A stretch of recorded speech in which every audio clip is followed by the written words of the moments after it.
A shocking discovery was just made that is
Check 1, 2.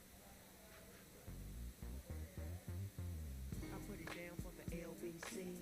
I put it down for a place called Queens. You know I represent the 213. I hold it down for the big city. I keep it gangster for all my young G's. On the PYT with their own car keys. I put it down for all the ladies. It's all about you.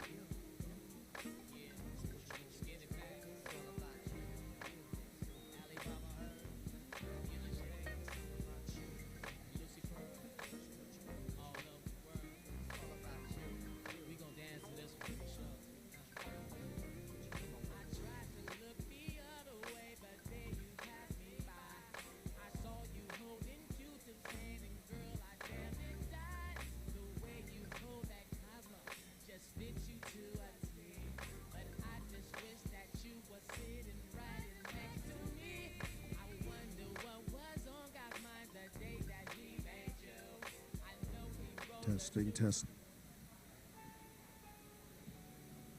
Testing, testing, testing.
Big time, You know.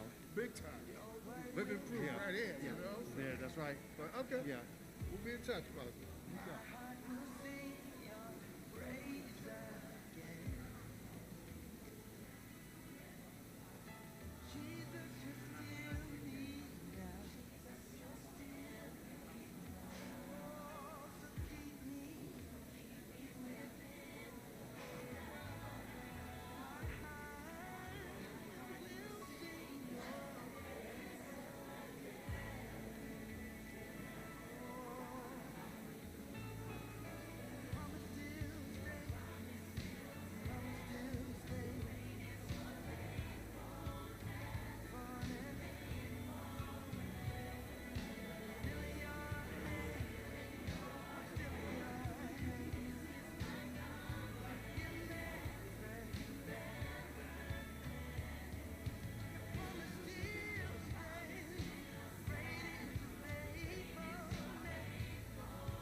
You were at the beginning of the Councilor Luigi, thank you.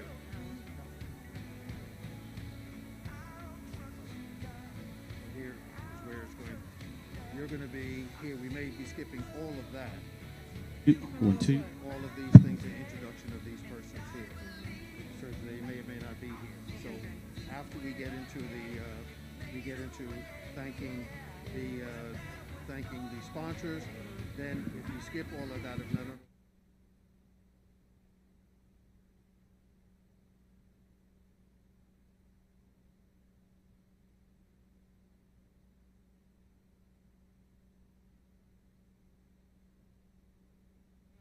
thank you, and then you'll be done.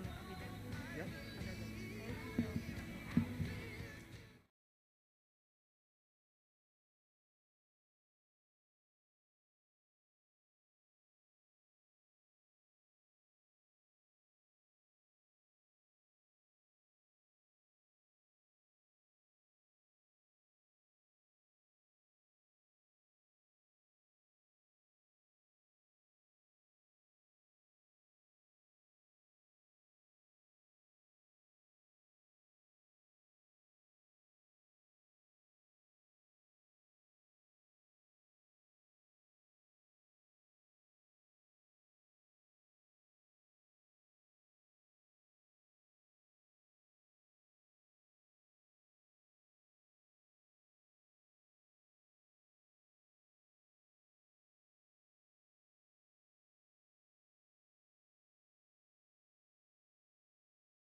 That's right. It does. Sometimes it doesn't, but it kind of I know that. I can see that smile through there. All right. Good to see you.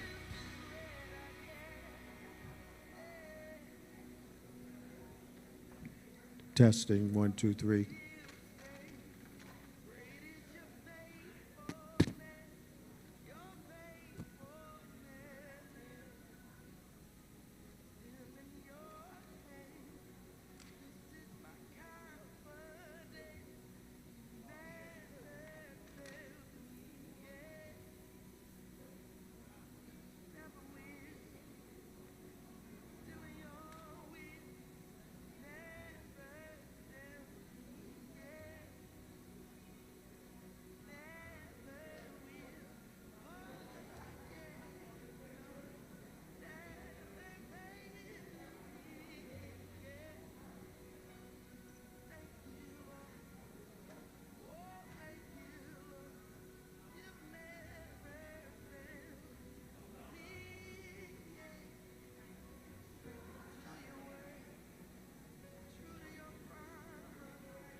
Peace lovers. Yeah, I heard what happened, or I saw what happened with Linda Sesnita.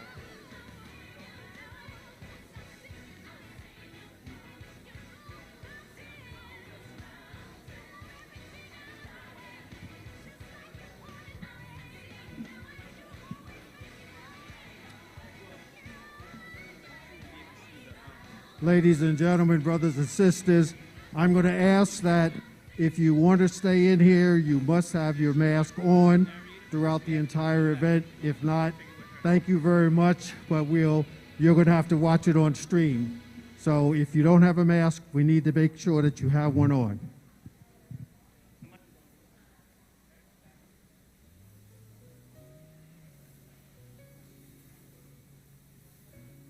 don't see Council Worrell yet. I don't see Council Worrell yet. Here? Council Worrell. We're going to pass it. Counselor here is here. Okay. I mean, I'm also fine doing the welcome. Huh? I'm also fine to do the welcome. Yes, you are. You Okay. are. You are. Yeah, I'm gonna it introduce says you. Brian Worrell. That Okay. was something because Okay. they're doing the district council, and that's all.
don't live over there by Twin Street no more, right?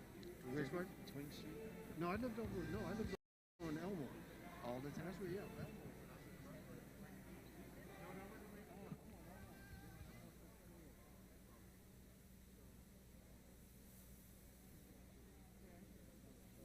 Will you put that in this atmosphere? The Lord is my light and my salvation.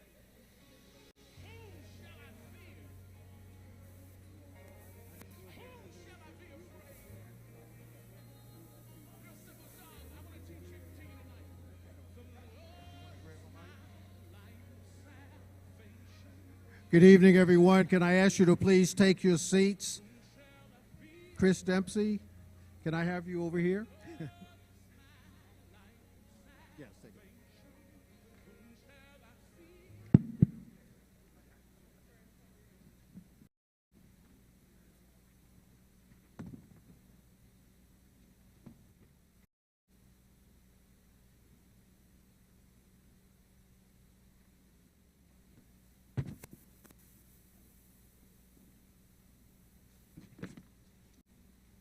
Good evening, everyone.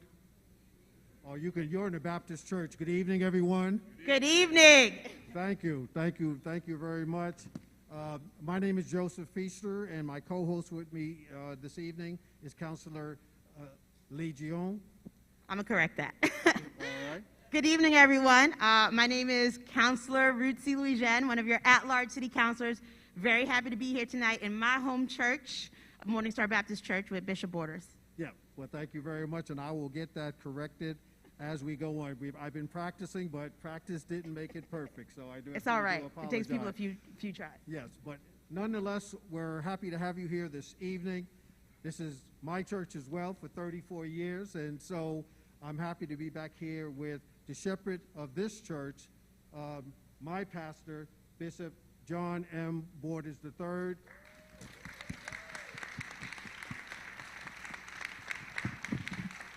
And I want the bishop to bring welcome and certainly to pray us to open up this meeting. Bishop. Welcome to Morning Star, everyone. Welcome to the house of God. Welcome to the holy sanctuary.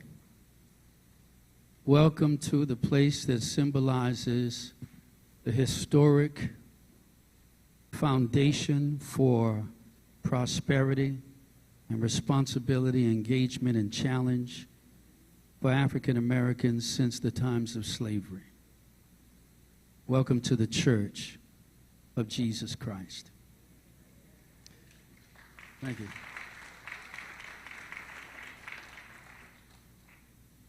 Before we go any further, I'd like to ask all elected officials and all candidates for various offices to stand with me before you do, to stand with me in agreement that we recognize where we are and that even though we will disagree, we will not be disrespectful and we will not be the cause of any disruption or agitation, but we all, as elected officials and candidates, we all stand in covenant that we can do this decently and in order. And if you agree, now I want the elected officials and candidates to stand with me, please.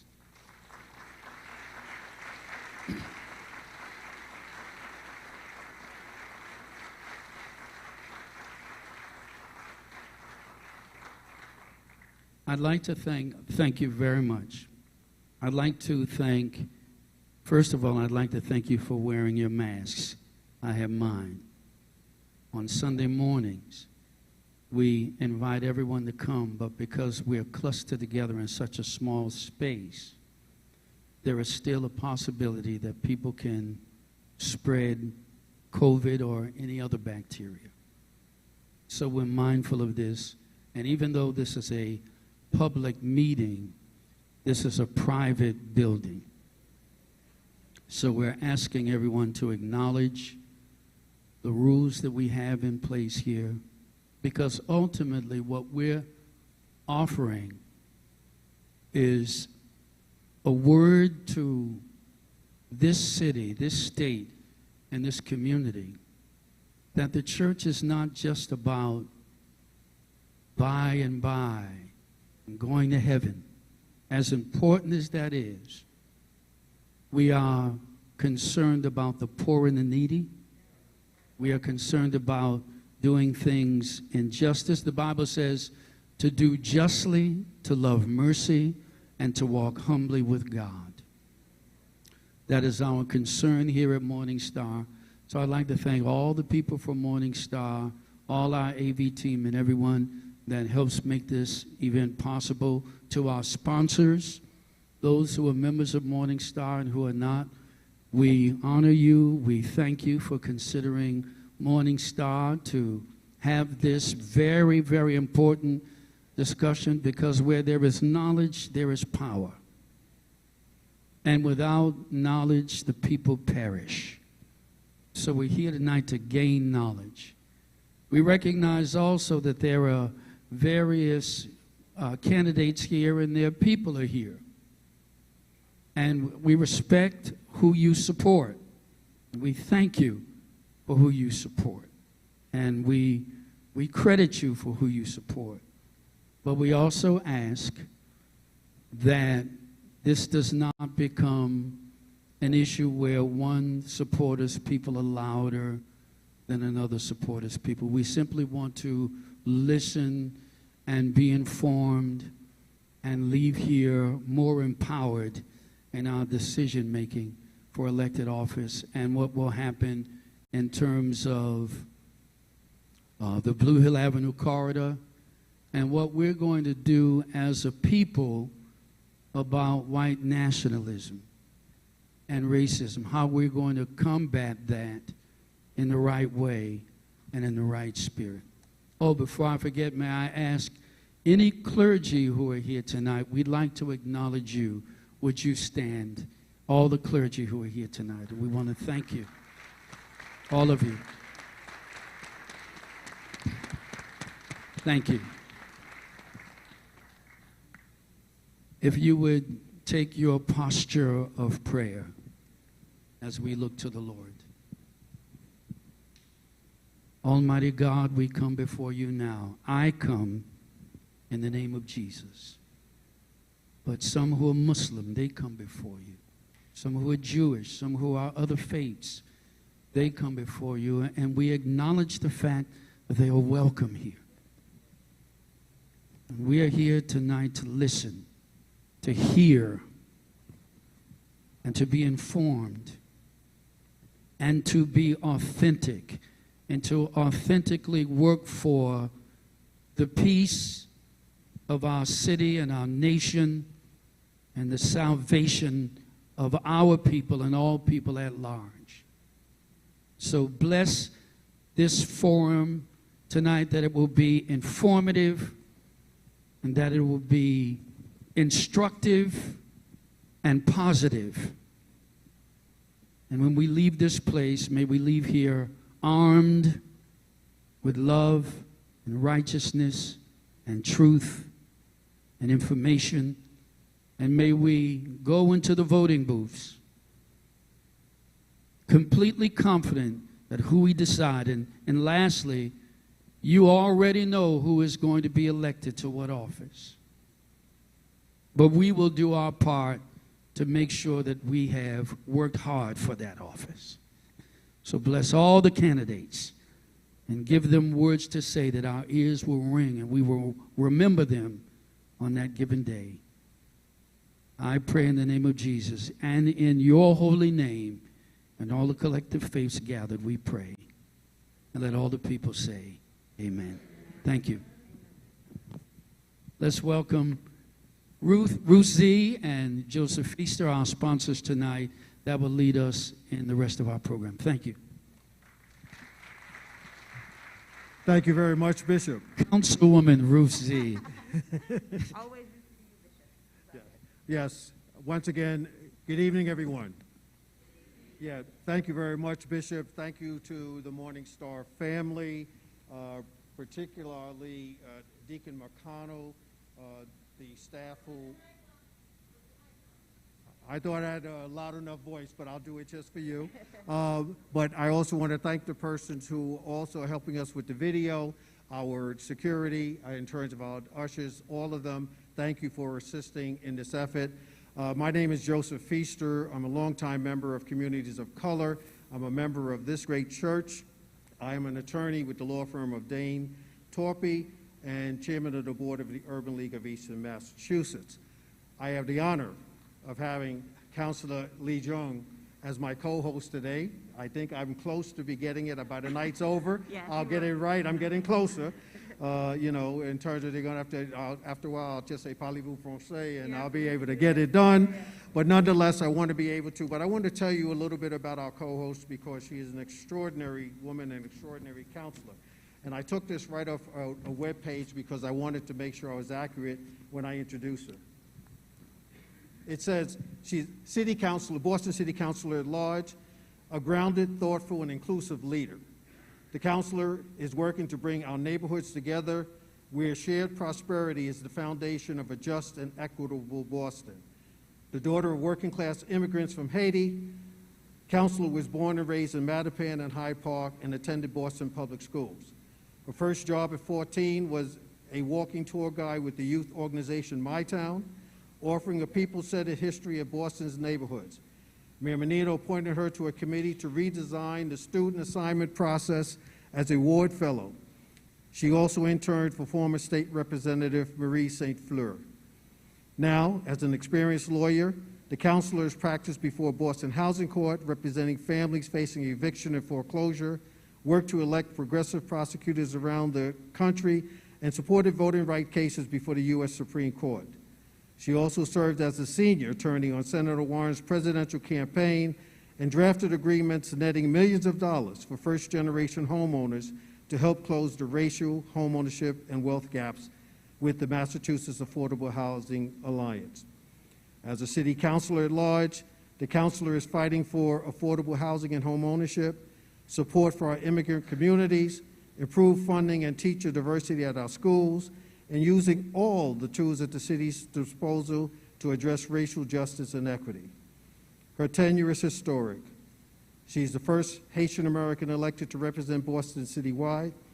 She is a graduate. Yes. She is a graduate of Boston Public Schools, Columbia University, Harvard Law School, and Harvard Kennedy School of Government. She is trilingual with French and Haitian Creole and is conversant in Spanish. I bring to you my co-host, Councilor Lejeune. Thank you.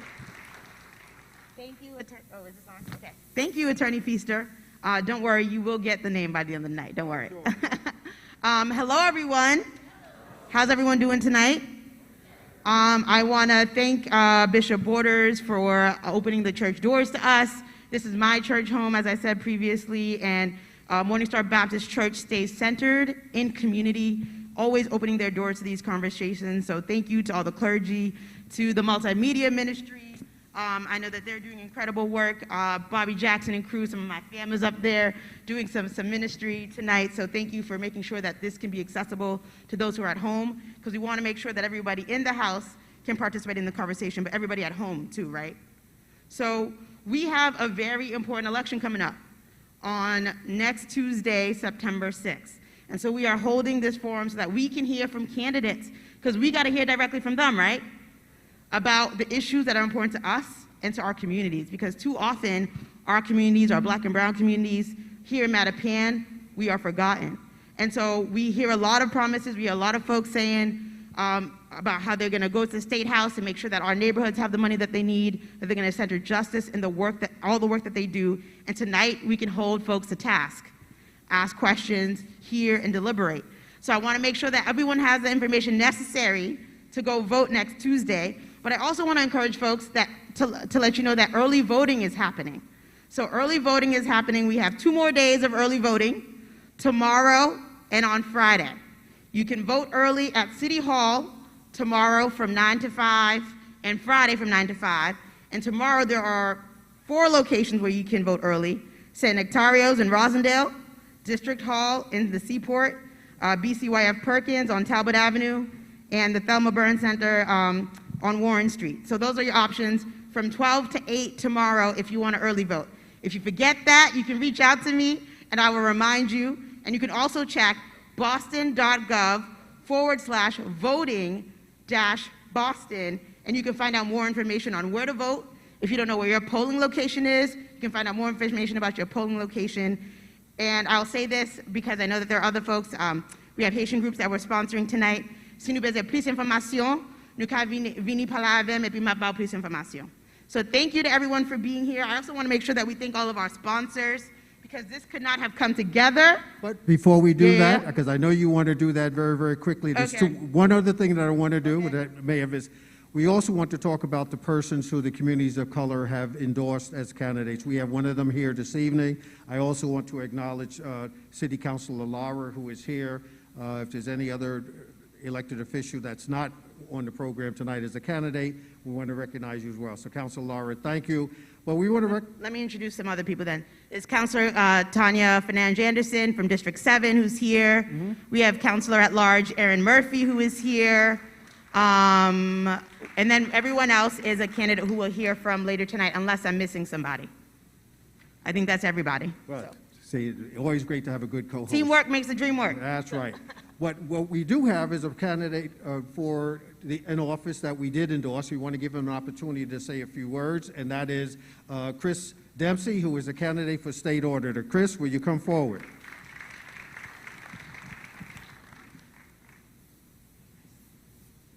Thank you, Councilor. Good evening, everybody. I'm Chris Dempsey. I'm running to be your next state auditor.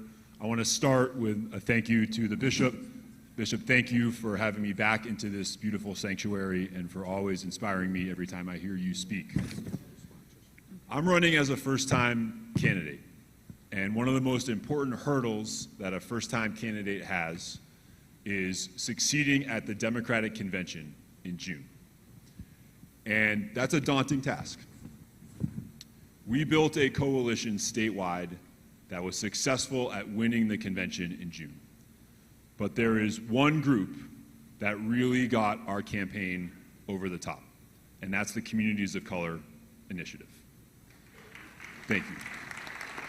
So my thanks to Darrell Smith, my thanks to State Rep Russell Holmes, two of the leaders. I know there are many. Victoria Williams also is here, leaders of that group. There are 40 Senate districts in the state. The Senate district I did best in was my home Senate district just next door in Brookline and Newton. Other than my home district, my single best performing Senate district in the entire state was the 2nd Suffolk district because of that Communities of Color work. So another round of applause and thank you to all of you. My parents met as public school teachers at the Martin Luther King School on Lawrence Avenue in Grove Hall. I saw them through the course of their career digging into their own pockets to pay for school supplies for their students, as we know public school teachers do to this day across the Commonwealth. And I'm running to be your next state auditor to make sure that every single dollar that we have, every single public resource, goes to the places where they do the most good. Public education, transportation, public health, the things that are often forgotten about, but that deserve those resources, making sure they come back to communities where they can do that good. I'm asking for your vote for state auditor on September 6th so that we can do that work together. And I pledge to be a partner to all of you, and especially those in the 2nd Suffolk that got us over the finish line at the convention. Again, I'm Chris Dempsey, running to be your next state auditor. And thank you so much, again, to the Bishop and to the organizers of tonight's event for making this possible. Thank you.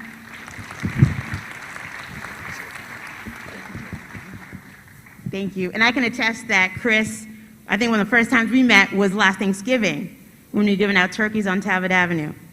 Your hands are still frozen from that day. And he's been showing up in our communities ever since. So thank you for being here, and good luck next Tuesday. So next, I want to bring up my colleague, another at-large city councilor on the city council, Julia Mejia, who is going to be guiding us through conversations. So come on up. And while she's coming up, I want to make sure that we thank all of our sponsors who made today possible. All right, in addition to Bishop Borders and the Morningstar family, We have the Black Ministerial Alliance. We have GBIO, the Greater Boston Interfaith Organization. We have all the ward committees. Shout out to the ward committees. Y'all in the house? Yep. Wards 8, 9, 10, 11, 12, 14, 15, 17, 18, 19, all came together to make this possible. So thank you. We thank, yeah, y'all can clap for them. We thank the Witherspoon Institute. We thank Woke Women of Color Media. I saw Courtney in the house. Where you at, Courtney? Courtney, thank you for all the work and all the people associated. True Alliance Center, doing great work in our community, especially the Haitian community. Shout out to Pastor Kiki, who is here. The Prophetic Resistance of Boston for all the work that they do. The Asian American Island Pacific Organization, Callaway Graphics, of course, Communities of Color, and then the Chinese American Heritage Foundation, the Chinese American Citizens Alliance, and, oh, we already said this is the Greater Boston Interfaith, and we already said GBIL. So an event like this takes all of community coming together to make sure that we are centered in the work. So we thank you, and we look forward to further events like this where we can come together and hear from our candidates and elected officials about what the future for us looks like and what the work of equity looks like in this city to center our communities. Thank you. I'm passing it off to Councilor Mejia. Yes, yes. So first, let me just say thank you to my spiritual father for always opening up your doors, your hearts, and your temple to us, okay? Because whenever I have anything that's weighing heavy in my heart, or whenever I have to take a difficult vote on the council, it is you that has guided me through that process. So thank you. And thank you to you all, because this is what democracy looks like. All right? And as State Auditor candidate Dempsey said, it was this city that helped him. I want you all to really let that sink in. Do you know how much power is in this community? Do you know how much your vote matters? You know it matters a lot when they try to make sure that you don't go out there and vote, right? Right? I know we're here to talk about the MBTA, but let me just preach for a little second. Okay? Is that okay? Well, you know me, I never need to ask permission because I like to talk a lot. Y'all can always put me on me when you need to, but I just have to say a few things. I won by one vote. You already know my story. And one vote made all the difference. And I always say, when people say to me it was their vote, I say yes, and it was God's vote. Okay? And representation matters. Because who you elect decides what gets talked about in the halls of power. Okay? And I ran on a platform to be unapologetically black and brown all day, every day. And I did so knowing I'm a citywide counselor. I represent the whole city, all 700,000 constituents. And I'm here for all of them. However, I will say, and let it rewind, that our people have been left out of every single conversation. And things are always being done to us without us. Okay? And you already know I'm sassy. And for those who follow me, you know you're here for all of it. Because that's what this moment requires, is for people to show up as they are, even when it's difficult, to show up and be who they are. And that is what my sister Tanya, counselor Tanya Fernandez-Anderson did today.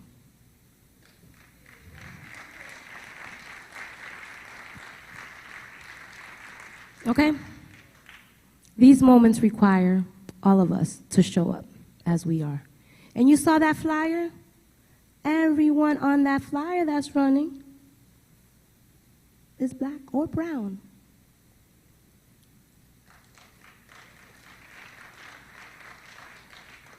Yes, that is for us to recognize that we have arrived.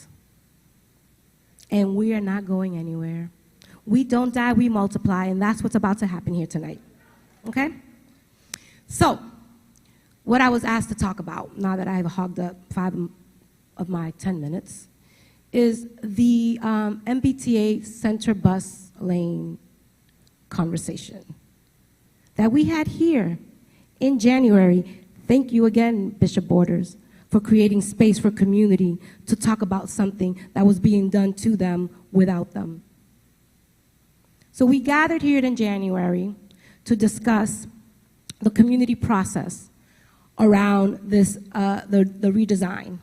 And there was a lot of conversation happening. You know, we had 3 different mayors within 1 year. So let's just acknowledge that there was a lot of transition while this conversation was happening. So I just want to acknowledge that. I also want to acknowledge that this redesign process had been in the making for some time. So there was some discussion already had even before we got into the conversation. So we decided to host a town hall so that we can get clear about what this redesign was all about, how we got to this point. And what we did is we invited people who were living the realities. So we invited business owners, people who live in Mattapan, community folks, and we worked in deep partnership with the Greater Mattapan Neighborhood Council. Fatima, raise your hand. Okay, the powerhouse right here, organized alongside us to ensure that we had a community process. And we brought city, state, and federal folks to the space to really help us understand how we got here without the people. And some of the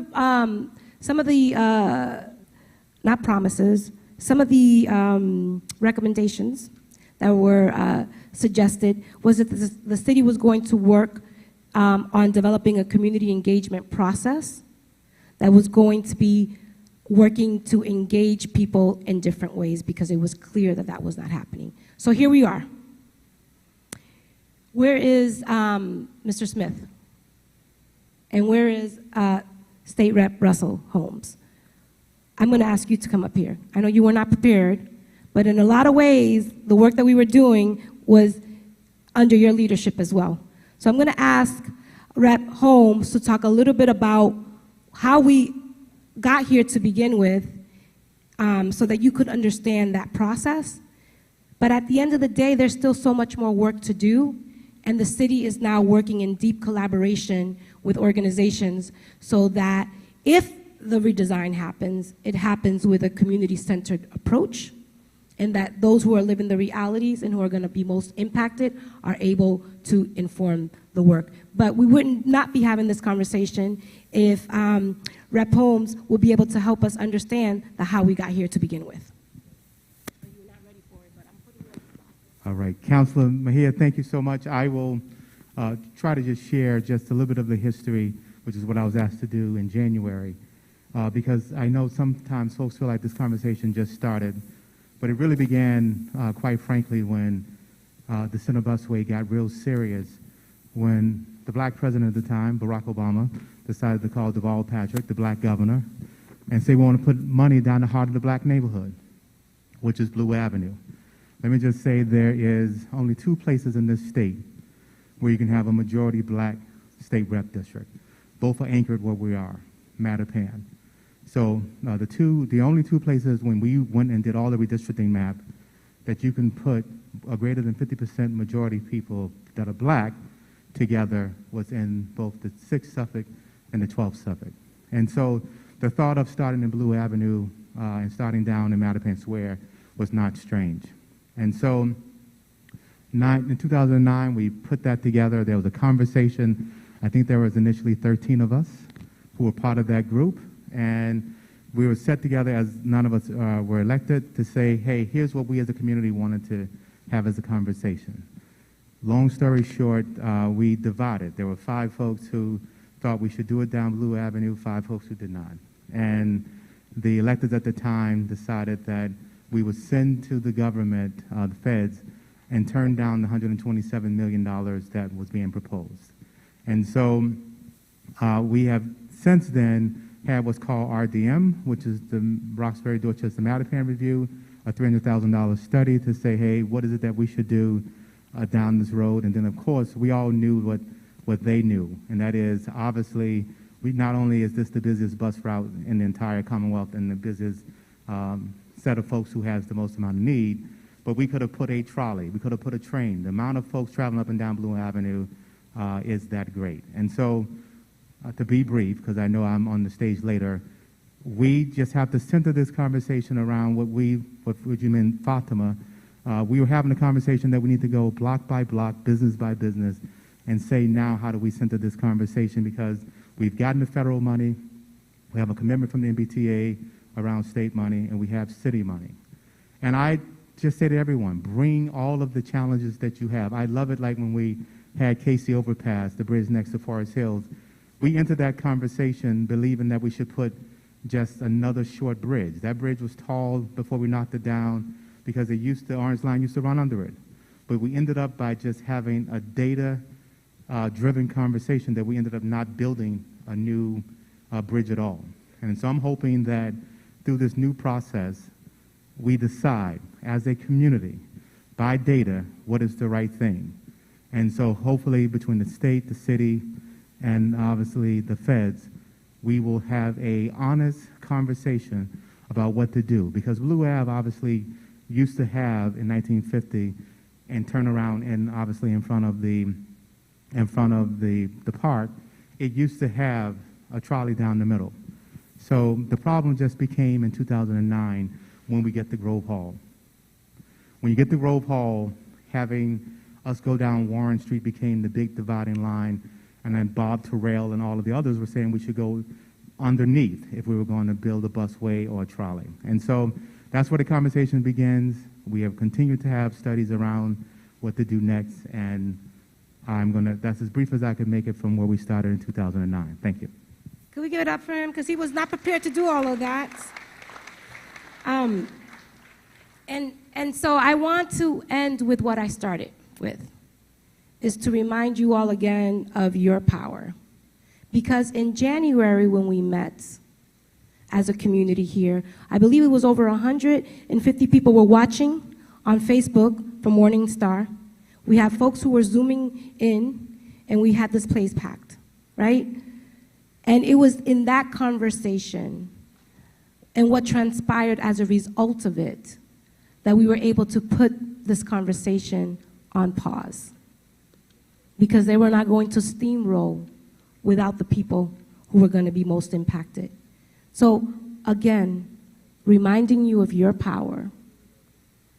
And as you pay attention tonight and you walk out of here as an informed voter, because there is power in that knowledge. And I encourage you to listen between those lines and hear what they don't say. You heard that?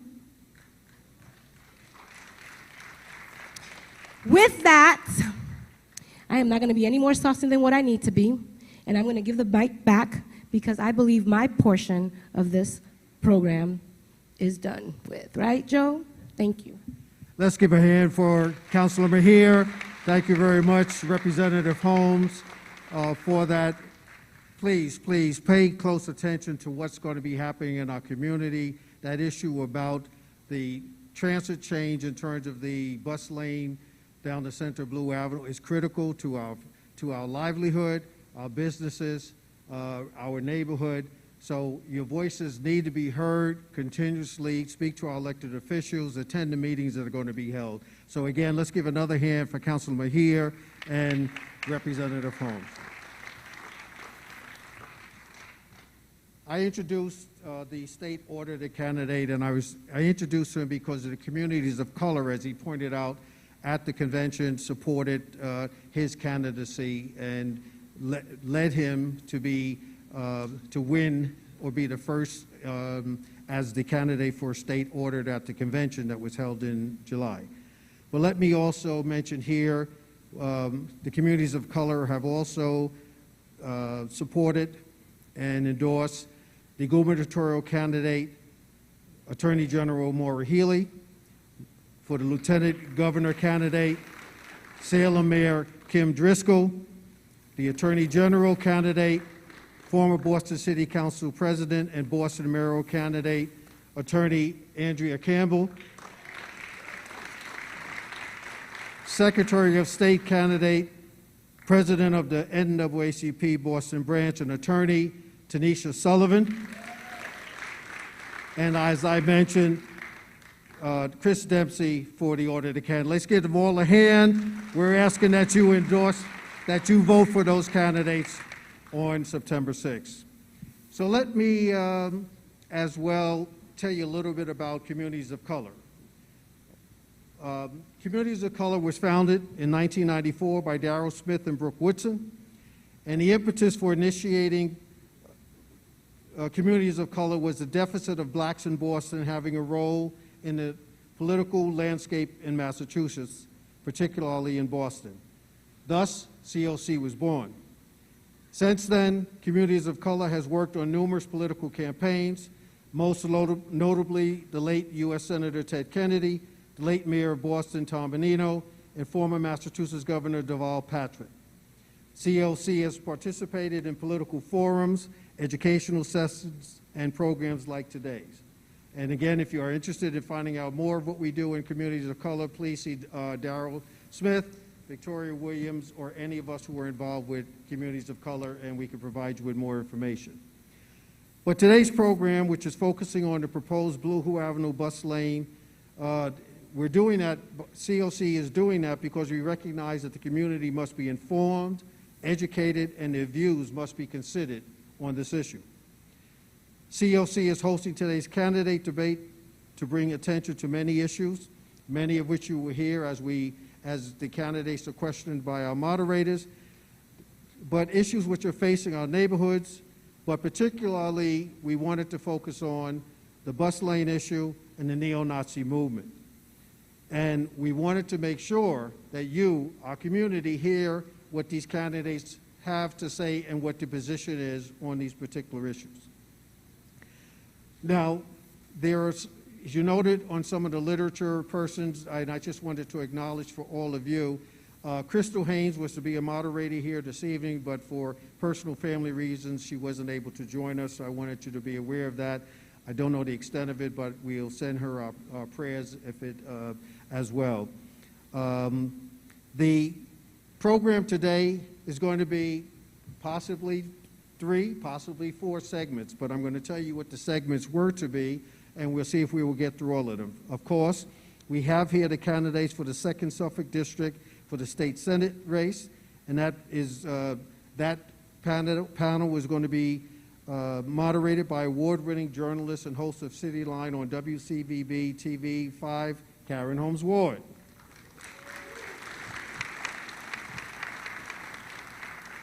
Suffolk County District Attorney candidates are going to be moderated by award-winning journalist and host of Keller at Large on WBZ TV 4, John Keller. The 5th Suffolk District State Representative candidates are going to be moderated by Courtney Boston. If they arrive here this evening, if any of those candidates are here, I have not seen them, but if they are here, that they will be moderated by Courtney Boston. And the 6th Suffolk District State Representative candidates, and I know Representative Russell Holmes is here, and that will be moderated by Seth Daniels from Dorchester Reporter. So that's what the evening will be like. So we're going to get underway. I'm going to introduce our moderator for the first panel, and as she's coming, I will definitely give you an introduction of her. She's a dear friend I've known for many, many years. She attended school in here in Boston around the same time that I was there, even though she's younger than me. But in terms of, she has done great work and has been a great journalist. Karen Holmes Ward is the Director of Public Affairs and Community Services as well as host and executive producer of Cityline, WCB's award-winning weekly magazine program, which addresses the accomplishments, concerns, and issues facing people of color living in Boston and its suburbs. Many notables, including Oscar winners Regina King, Lupita Nyong'o, Forrest Whitaker, Octavia Spencer, Denzel Washington, Louis Gossett Jr., Barry Jenkins, and Spike Lee, and others have been interviewed by Karen for Cityline. Cityline has been a recipient of the Associated Press Massachusetts Rhode Island's Best Public Affairs Program and has received numerous Emmy nominations. Karen served as executive producer for Return to Glory, a one-hour primetime documentary hosted by Emmy Award-winning actor Andre Braugher about the famed Massachusetts 54th Regiment. Return to Glory was syndicated nationally and seen in over 80% of the country. Karen was part of the team honored with a National Associate Broadcasters Service to Community and Television Award for WCB's community service efforts during and following the Boston Marathon attack. I could go on, but the last thing I'll leave you with, Karen has enjoyed a 40-year career in broadcasting, including early stints as a writer at WEEI News Radio, a news director at WILD Radio, where she hosted a daily one-hour talk show, and she has been a reporter at WGBH TV. Let's give a hand for Karen Holmes Ward. Thank you, Joe. Thank you, Joe, and to the communities of color for inviting me to moderate this first part of this very important conversation, and to Bishop Borders. Thank you for opening the doors of your church for this very important evening. I might need a little help with this microphone stand. Get this to, maybe somebody could just come tighten it for me. And while that's happening, I'm going to remind people to turn off your phones or put them on vibrate. Thank you very much. Yeah, I think that's good. Thank you. So I'm going to quickly go through the ground rules for this first part of our roundtable this evening. The order by which the candidates will be asked questions has been determined. They will go in alphabetical order. For the second question within the roundtable, the order by which the candidates are asked a question will rotate. So, for example, whoever was asked a question second for the first question, they will be asked next in the third, et cetera, et cetera, et cetera. Each candidate is going to be given 1 minute to answer each question asked. There will be time allotted for rebuttal, if necessary, for certain answers. All time and rebuttals will be determined by me. Rebuttals will likely be limited to 1 minute each in order to get in as many questions as possible. And I'd like our timekeepers in the front row to raise their hands so that the candidates know where our timekeepers are. Thank you very much. The topics have been provided to me from the Communities of Color staff. Questions will be asked by me. There will be no live audience questions. And the approximate length of this roundtable and the one following will be 1 hour, except for the state representative roundtables, which will be about 1/2 an hour. You can tell I've been in Boston for a long time. I said half and not half. Okay, thank you very much. So let's proceed with our first roundtable. I'm going to introduce the candidates in alphabetical order and ask them to come forward to the stage. First, Attorney Minyard Culpepper. Minyard Culpepper received his Bachelor of Arts degree from Brandeis University and a law degree from Suffolk University Law School. He received his Master of Divinity degree from Howard University School of Divinity after law school. Reverend Culpepper served as Chief of Staff to Congresswoman Barbara Rose Collins in Michigan. He also served as Staff Director to Council Member John Ray, District of Columbia City Council. Mr. Culpepper was an attorney in private practice, specializing in labor law, housing, and personal injury law in Boston. He raised his two sons here, Maynard Jr. and Jonathan, both of whom practice law and are involved in faith work with their father at Pleasant Hill Missionary Church before becoming the New England Regional Counsel for the Department of Housing and Urban Development. He retired from HUD on February 25th, 2022. Next, State Representative Nika Elugardo. Nika began her professional career at the National Consumer Law Center in Boston, managing the Foreclosure Prevention Project. She later worked as Jamaica Plain liaison and senior policy advisor to Massachusetts Senator Sonia Chang Diaz before becoming state representative in 2019. Ms. Elugardo earned a scholarship to pursue studies at MIT, where she received a Bachelor of Science in Urban Studies and Planning. While at Boston University Law School, she interned at the State Senate, studying Massachusetts constitutional law and tax reform. Ms. Elugardo is a graduate of Harvard's Kennedy School of Government, where she studied political advocacy and leadership. She lives with her husband in Jamaica Plain. Community activist James Grant. James Grant has worked in law enforcement for over 20 years at the Department of Corrections. He has served as a supervisor in the Security Department of the Division of Transitional Assistance in Roxbury. As an educator, he is a certified middle and high school teacher in the Boston Public School System and as a high school assistant principal. James is an ordained deacon at the historic 12th Baptist Church in Roxbury, where he's been an active member of the church for over 30 years. He's a published author of a book called Women Are Gods. He holds a bachelor's degree from UMass Boston. State Representative Liz Miranda. Before serving in the Massachusetts legislature, Liz Miranda was a nonprofit executive, entrepreneur, and community organizer. She got her start as youth organizer in the Dudley Triangle. She served as the executive director for the Hawthorne Youth and Community Center and director of youth opportunity development at Dudley Street Neighborhood Initiative.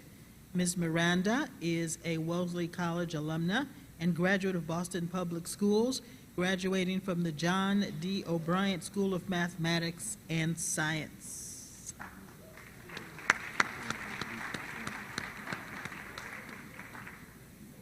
Do I see Liz? All right. Apologies. State Representative Liz Miranda will not be joining us this evening. And former state senator from the 2nd Suffolk District, Diane Wilkerson. Diane Wilkerson is the first African-American woman elected to the Massachusetts State Senate after graduating from Springfield High School of Commerce in 1973. Ms. Wilkerson attended the American International College, earning her BS degree in public administration in 1978. She attended Boston College Law School, earning her JD in 1981. Beginning her legal practice that same year, she clerked in the Massachusetts Appeals Court until 1982, when she left to become deputy counsel to the Massachusetts Supreme Judicial Court. In 1983, she joined the law firm of LeBoeuf, Lamb, Lurby, and McCrae, where she remained until 1985. That year, Ms. Wilkerson became the assistant legal counsel to Governor Michael Dukakis. In 1987, she became the first African-American woman in Boston to become a partner in a major law firm, Roach, Kearns, and DiGiacomo, where she practiced until being elected to the Massachusetts State Senate in 1992. She served until 2008, and Ms. Wilkerson resides in Dorchester. Let's have a round of applause for our candidates this evening.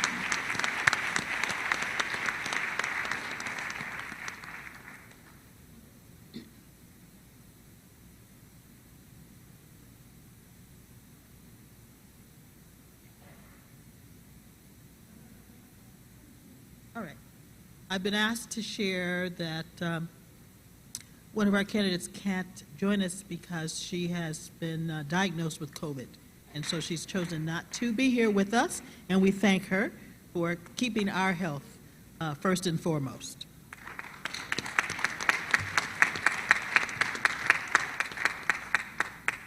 All right. The topic of the evening. We'll start with our first question about the MBTA Center bus lanes.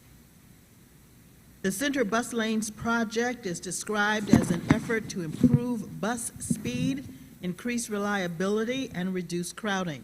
But surveys have revealed that the car and truck traffic is heavier because 2 lanes are reduced to 1 lane. The number of on-street parking spaces for local businesses is significantly reduced, and people who would park along the thoroughfare are now seeking parking in the neighborhoods. We'd like to ask each of our candidates, where do you stand on the need for center bus lanes? How will you mitigate the negative impact on local communities? And I'll start immediately to my left with Minyard Culpepper. Karen, thank you for that question, because I think it's one of the more, among others, important questions during this campaign. And I've said all through the campaign that as it now stands, that I could not support a bus lane down the middle of Blue Hill Avenue, especially when they compare the bus lane, and when you read some of the information, it tells you that the bus lane is going to be similar to the one that they put on Seaver Street. And so the way it happened on Seaver Street, I was really excited to hear Russell say they're doing a study. I found out about Seaver Street when I walked out the house. I live on Seaver Street one morning to drive downtown, and I saw this lane going to the left, one going to the right, one going down the middle. It didn't make sense because people had to walk off the sidewalk to get to the bus lane. And so when I think about it, I can't support it right now. I'm waiting for this data, and we'll make some decisions at that time. Thank you very much. Nika, I'd like to address the same question to you. Where do you stand on the need for center bus lanes, and how will you mitigate the negative impact on our local communities? Thank you, and again, thank you, Bishop and Morningstar community, for having us. I think what's essential is what Representative Holmes said. It has to be a data-driven process, also community-driven. I was on the transition team for transportation and transit for Walsh, and also on his advisory team for transportation. And you see what a difference the data makes. You can do it poorly, or you can do it well. And secondarily, we need to make sure that if we do put this center bus lane through, all of these problems that have been mentioned are either mitigated or counterbalanced with incentives. So if businesses are going to lose parking, what are we going to give them in exchange for that? What kind of tax credits? What kind of benefits? What kind of cash incentives? What kind of publicity or support, making sure that they're able to draw folks into their communities, easing up liquor licenses, or whatever it is we need to do. Sorry, I said that in a church, but it's true and it's necessary. Thank you. Thank you very much. Our next response will be from James. Where do you stand on the need for the center bus lanes? To be honest with you, I think that we shouldn't have the bus lane. Here's why. I went and I spoke to the businesses from Mattapan all the way up to Franklin Park and beyond that. And in case of an emergency, it is very difficult for the first responders to get to anyone because of that bus lane. I don't think it's a good idea as far as someone in the church.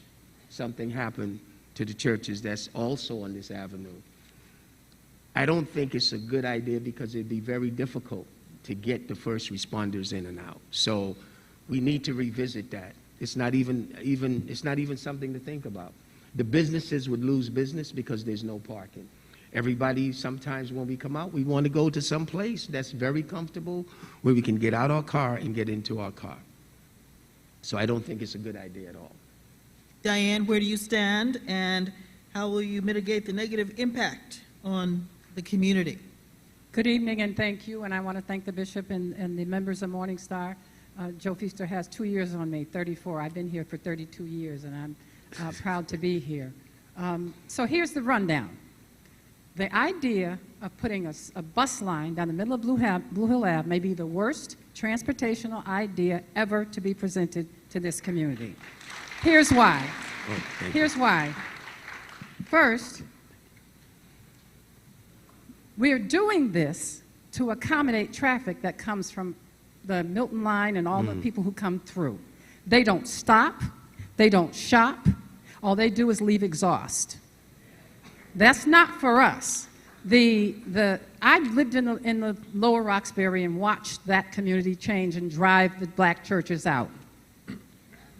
There is no way this church could be without parking and one-lane parking on Sunday. It's not possible. The businesses would die because they survive on local traffic, not the people who are driving through. All right, very good. I know, a minute goes by fast. It does. What can I tell you, Diane? It does. What can I tell you? It does. So I was just getting started. It's a bad idea. So I assume there's not going to be any rebuttal because all of you agree that this MBTA bus lane is not a good idea for this community. Nika. I said that we need to look at the data. And so I know that it has bad impacts on the community. We need to look at what can we do to reduce the number of cars that are coming through. We need to look at what can we do to reduce the exhaust that is giving asthma to our children and to our elders. We need to look at what can we do to reduce the carbon imprint that we have. We need to look at what can we do to make the streets safer. And that may involve a center bus lane. I know that I stand alone in that, and I will work with the community to make sure that the incentives that we have and the benefits that we get, should there be a center bus lane, will outweigh the problems. And that's how good policy is done. Because if we want environmental and ecological justice, we have to understand how we're going to shift away from having thousands of cars zoom through our neighborhood every day. All right. Diane wanted to offer another perspective, and then we'll have Minyard. I'm sorry, I didn't hear. Diane, you wanted to offer another perspective? Just to say this, right now, the strip in Blue Hill Avenue is pretty much the only green space we have on Blue Hill Ave because the sidewalks are all crumbled and they rot. So the MBTA wants to do something, the city of Boston wants to do something about transportation, make the sidewalks walkable so people can walk on them. Number two, if we take out the Blue Hill Avenue strip in the middle, we will have, Blue Hill Avenue will be the biggest heat island in this community because there is no other greenery. So I'm just, like I said, just getting started is a bad idea. All right, Minyard. Thank you, Karen. One of the amazing things that we haven't talked about much is displacement. And when you think about Fairmont, the battle that they had to try and keep the Fairmont station from going in there, when you look at this bus lane, it's part of a much larger plan. And folks are worried about displacement. So before they do any bus lane plan, any data, we need for them to come up with an anti-displacement plan so folks that are living here won't have to worry about where they're going once that bus lane gets put in. All right. James? Yes, the other thing is I am tired of my community becoming a test tube for everyone else. I'm just tired. And I think what we have to do is that we have to stand firm. If we don't want something, it should never happen. And that's what leadership is about. One of the things that is the big problem, some people would say to me, well, what do you think is one of the major problems of Boston? It's leadership. We need leadership. We need leaderships that can stand on issues even when the government is proposing those issues in our community. And this is what we need. I can't see that making sense. All I keep seeing is we becoming an example for other communities. We need to shut it down. We need leaders that's going to stand firm, that's going to be strong, and going to support this community. All right, I'm going to give it one more round because, is this plan a done deal? How can it be stopped? If the community doesn't want it, what can be done to turn it around? Is this a done deal? Minyard, I'll start with you and go down the row. No, I don't think it's a done deal. And you heard Russell Holmes talk about the data and the report that they expect. I also think we need to look to our elected officials as state senator would do that.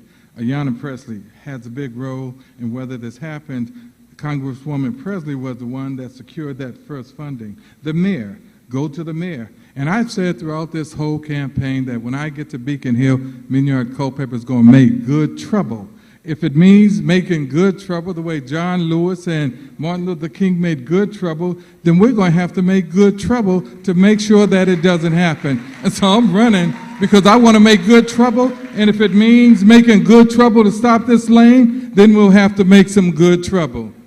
All right, Nika, is it a done deal? It's never a done deal until it's done. And I think what true leadership does is it helps the people understand not just what we're against, but what we are for. And that's my commitment as your senator. We need to reduce the exhaust. We need to reduce the traffic. We need to create more opportunities for our businesses to thrive. How are we going to do that? What does it look like? It doesn't look like what we have now. And so we need to keep working together and use not just data that comes from numbers. Data is your stories. Data is your life. That's the data that matters the most. And as we bring that forward and organize it better, not just for protest, but for actual leadership and change, we will be heard and we'll have whatever is needed right there on Blue Hill Ave. James, the money's already been appropriated. As we said, Congresswoman Presley already has some funds. This is part of the city master plan. How do you stop what's already in motion? Well, you know, I remember years ago, and I've made a statement about this. Nothing is done until we allow it to happen or we allow it to be finished. And one of the things that we can do as a community is wait until they dig the first day that they're going to dig. And we stand out there as a community and we represent that if we don't want it to happen. That's what leadership is about. You stand out there, and when they get ready to dig, you said you're not going to do it here. And that's what I'm talking. Even if the other city councilmen, city council women as well, if that's what they want, that's what they want.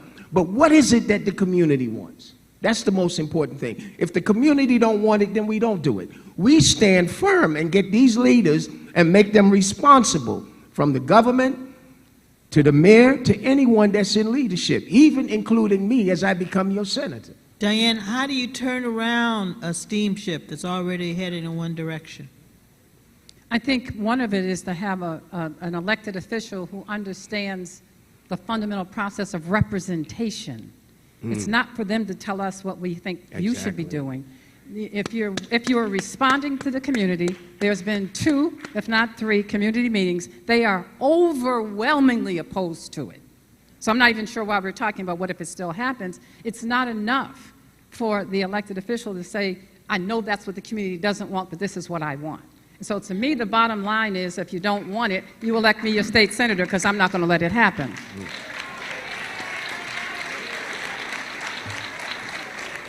All right, we have a follow-up and a related in terms of transportation. Recently, several road closures have occurred in our community, most importantly, Circuit Drive and Talbot Ave. Circuit Drive in Franklin Park. These are major thoroughfares, and many local residents say they were not aware of the closures until they happened. What is the rationale behind the closures, and why wasn't the local community, or was the local community, involved in the decision-making process? Nika, we'll have you respond first.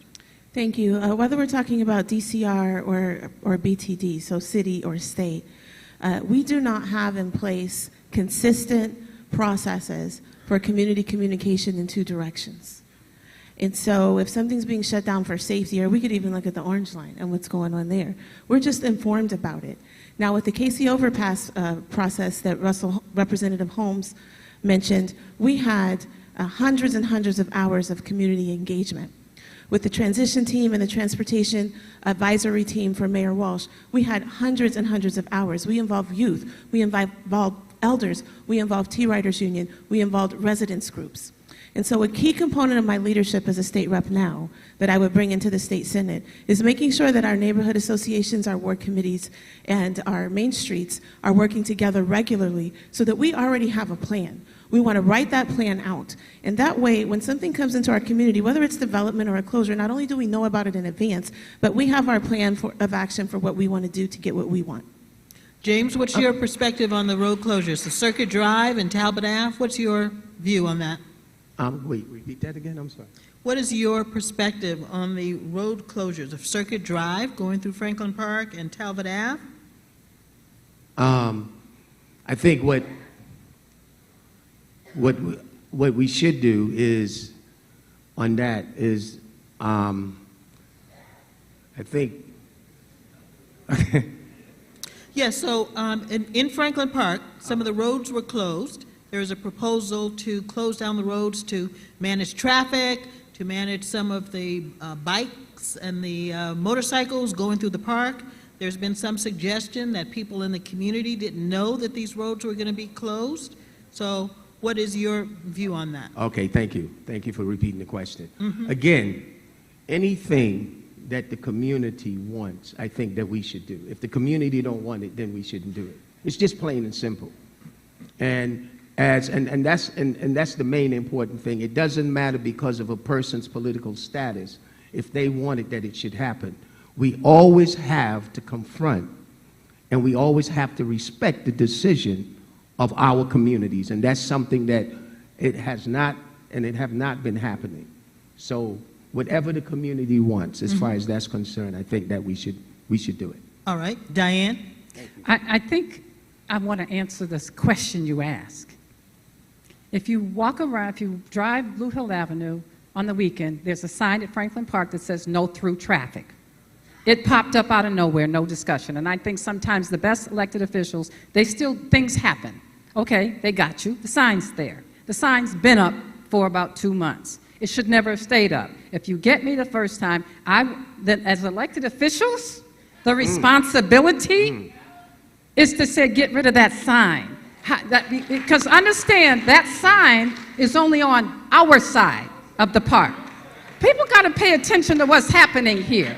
Be clear, they don't want us driving through the park over the weekend. This is ridiculous. This is outrageous. And I don't know if there was a meeting. I don't know if there was a discussion from the elected representatives, because the sign's still there.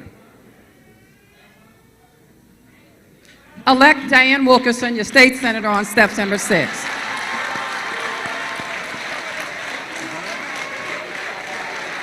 All right.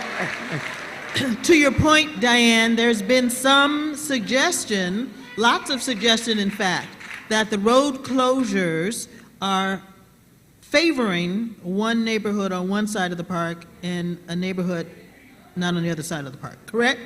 That's Right. correct. That's the implication of these road closure signs. So I'm going to go back down the row, and Minyard, Nika, and James, have you talk about that? Well, I didn't even get to answer the first question. Remember, you started with Nika.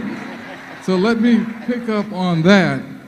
First of all, I say elect Minyard Culpepper State Senator, and you'll really get some action. I get the job done. And let me tell you why. It's because I've got a solution. We need a community consultation law. Whenever there's a change, that the state and the city is required to come and consult with the community before they make any changes. And I think once you have a community consultation law in place, they won't have a choice. We won't have signs going up overnight on one side and not on the other side. And that's why I say you need to elect Minyard Culpepper, because he'll get the job done. He'll come up with solutions that will address the problem. And I think it's important that we all realize that when Diane said it's on one side and not on the other, it's not just signs going up. It's across the community. We have a justice issue in our community, and if you elect Minyard Culpepper, we'll fight for transportation justice. All right. We'll fight Thank for you. education justice. Thank you. We'll fight for employment. Thank you, sir. Now can I answer? Good trouble. Nika, do you see any favoritism in the placement of the road closure signs? There's favoritism in the placement. I don't know where all the road closure signs are, so I'm hearing what I'm hearing here. I have noticed them. And there's favoritism in the citation and the placement of all kinds, not just of signs, of services. And so I'm less interested in figuring out what's popular and going with that. and I'm most interested in helping my community lead. And so what that looks like to me is that we get to the bottom of what's going on with facts, of our experience, and I bring that faithfully to the floor in whatever the halls of power are. And it's not just about demanding change, it's also about demanding what we want to see. And we can do that together. It's not just about making applause around it. We have to have thoughtful conversations and direct the city into what's needed using our natural leadership. And that's what I want to help us do. Very good. Very good. Thank you. All right. I think we're going to, James, unless you have another comment, we're going to move to the next question. That, you know, I got to sit back. One of the things that I've come to find out in our community is we look at helping the people that vote the most in a certain district, and we favor them. And I came up with this perspective where I said a hydrant that services one family should be treated as the same as a hydrant that serves 100 families.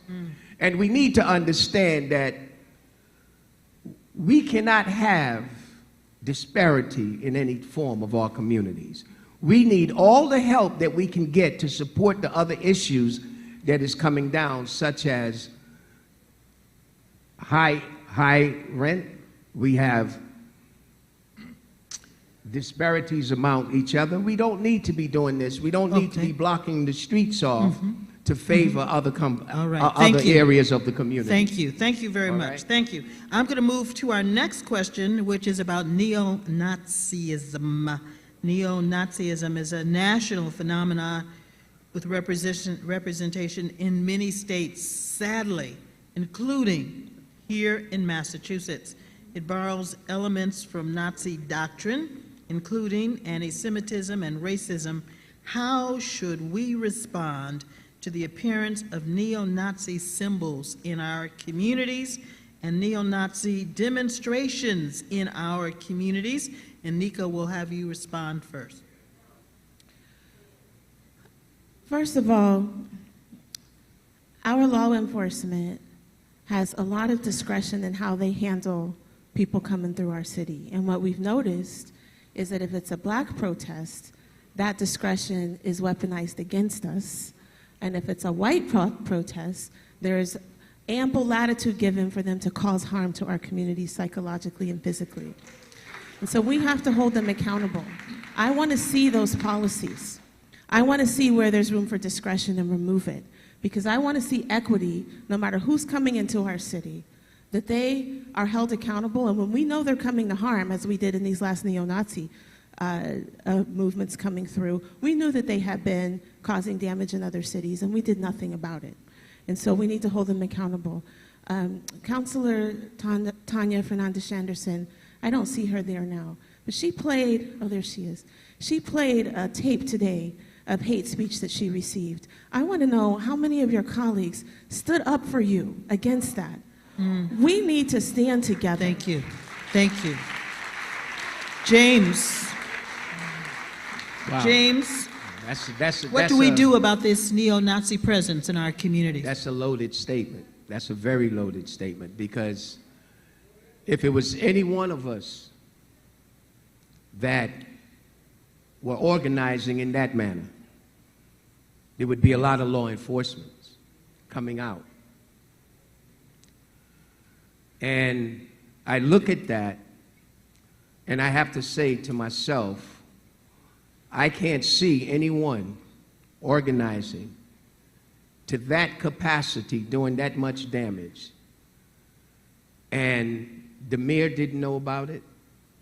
It seems that the governor didn't know about it. And we have to point at these people, because these people are already in leadership. And we've been a little bit too soft, and that's what I'm saying. The one thing that's wrong with Boston is we need leadership, because leaders will not allow that to happen. Both black or white, they would never allow something like that to happen.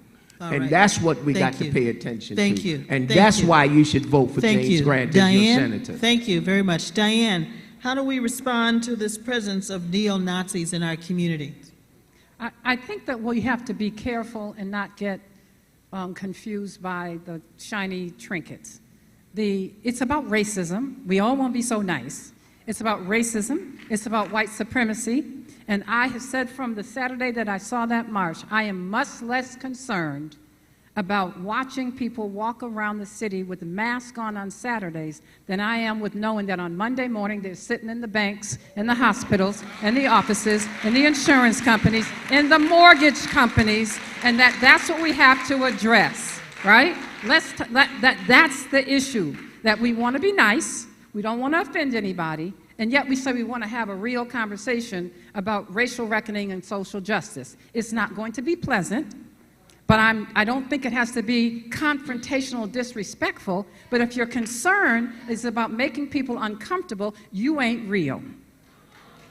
You have to be bold enough and brave enough to say it out loud. Thank you. Minyard, what's your perspective on neo-Nazi presence in our communities? Thank you, Karen. If you remember, Karen, when Charles Morrell had that confrontation with that neo-Nazi group, it was Minyard Culpepper that he called and asked to come down and stand with him. It was Minyard Culpepper that called on the governor to set up a commission on racism, reconciliation, and restoration. As state senator, I would amend our hate laws, and I would make that hate law so tough that no neo-Nazi would even want to come near the state of Massachusetts. I think as state senator, that's our job. We make laws, and I just said I would make it tougher than it is now so no neo-Nazi would want to come in this state. It might be law, but it's not tough enough because they keep walking to the state like they live here. The other thing about it, and let me just talk to you, the other thing about it is the mayor, they knew that they were here. They knew that they were here. Charles Morrell called on the Boston police. He asked them to arrest them. They were right there. The police are the ones that pulled those neo-Nazis off Charles Morrell. And he asked them to arrest them. We asked the mayor to give us the tape, and we're still waiting for the tape that will show that the Boston police officers knew what would happen. Amend the law. Thank you.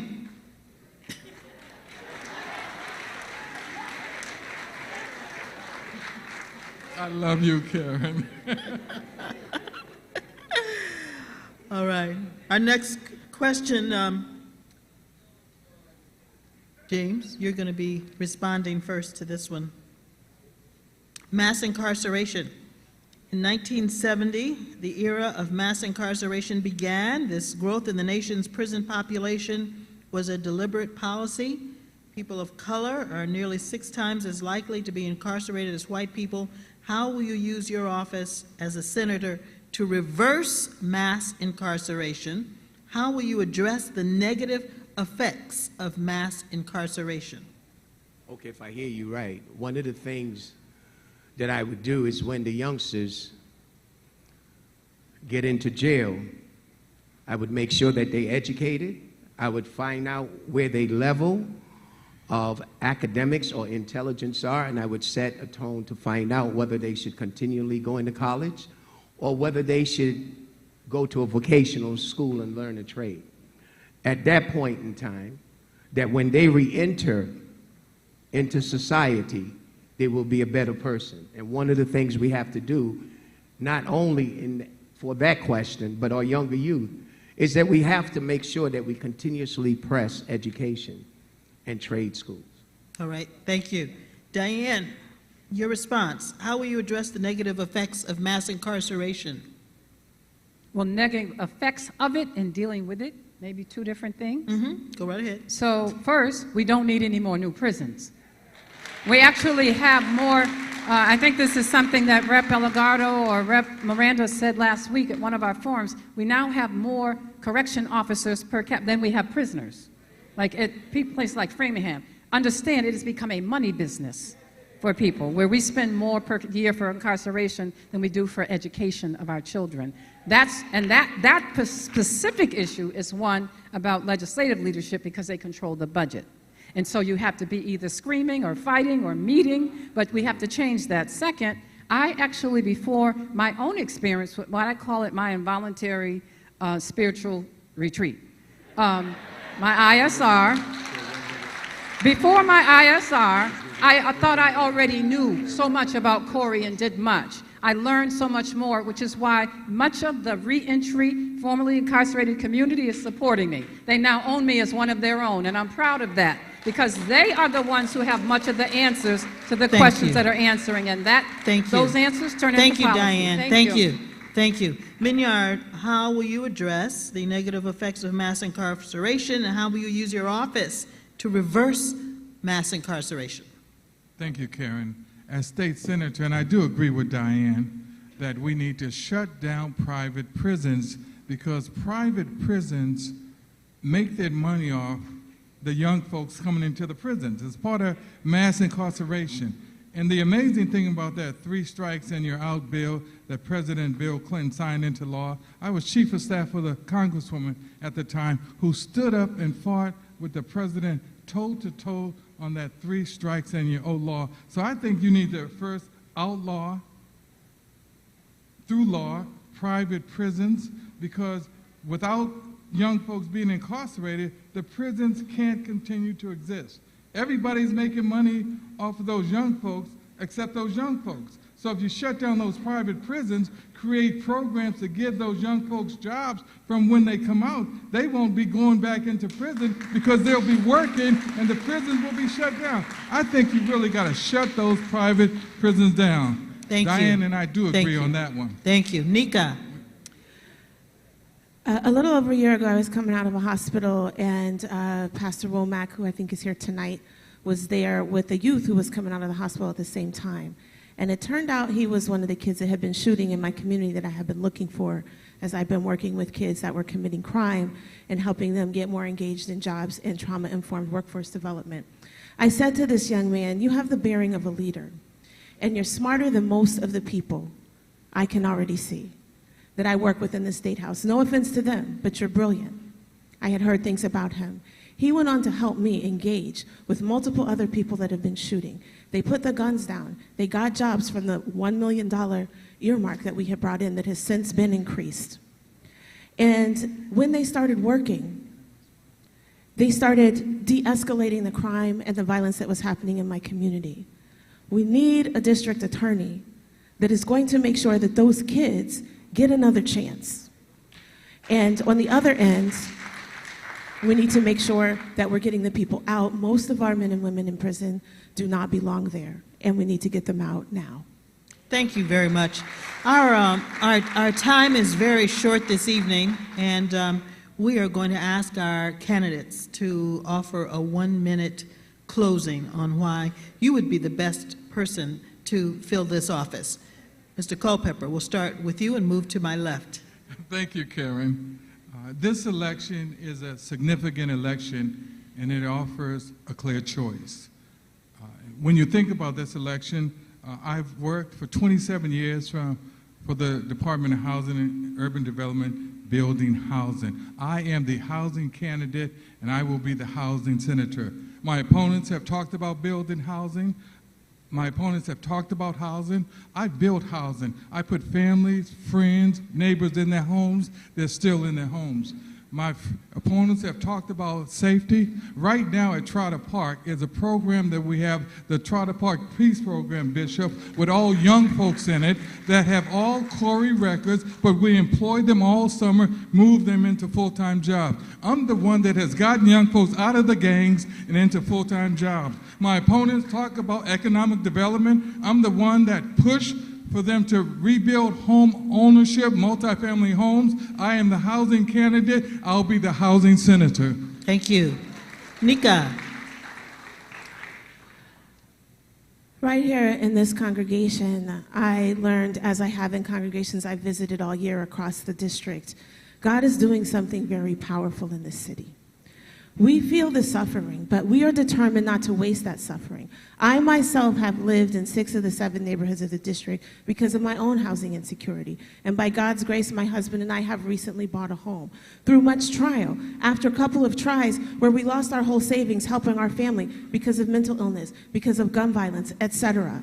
We all know what the suffering is. The question is, are we ready to do something new? Are we ready to do something different? Are we ready to do more than just protest? Are we ready to stand up and say what our solutions are? We have the genius in every neighborhood of the Second Suffolk to solve the problems, not just for this city, but for the Commonwealth. They will be looking to us. You need a leader not from the past, not that's familiar, not that's a celebrity status, but somebody that is going to awaken you and awaken you to what is being done in this city now. It's not about an issue. It's about your leadership, and I'm here for it. Thank you, Nika. James. Shh. James? One of the things that is very, very important to this community is leadership.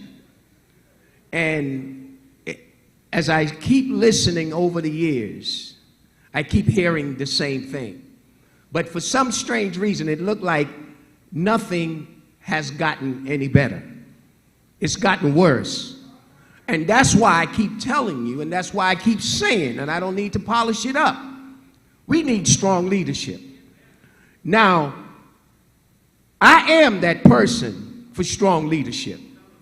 And the reason why is because of the circumstances that I face, even running as Senate.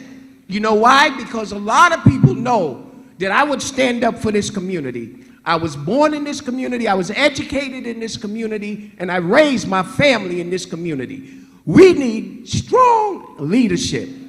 We need some leadership in this community. We can say what we want, but with that leadership, we have to learn how to collaborate with other political officials and work things out. Thank you very much. This is what we need. Thank you. Diane.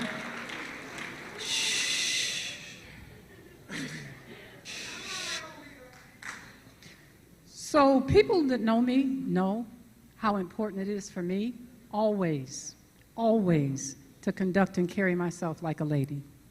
There are no stories about me on social media slurring my speech.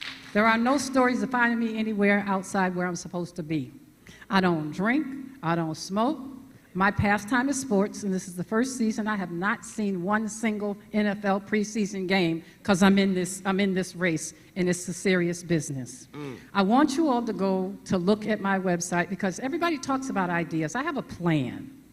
It's a plan for Black and Latino Boston at www.wilkersonforsenate.com. It's a $10 billion plan. Don't be scared by the numbers.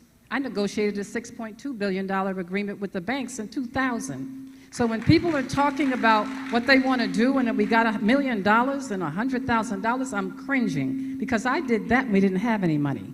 Massachusetts has more money than we've ever had in the history of the Commonwealth. I'm prepared to go get it. And I got receipts to show that I know how to do it. Thank you, Diane.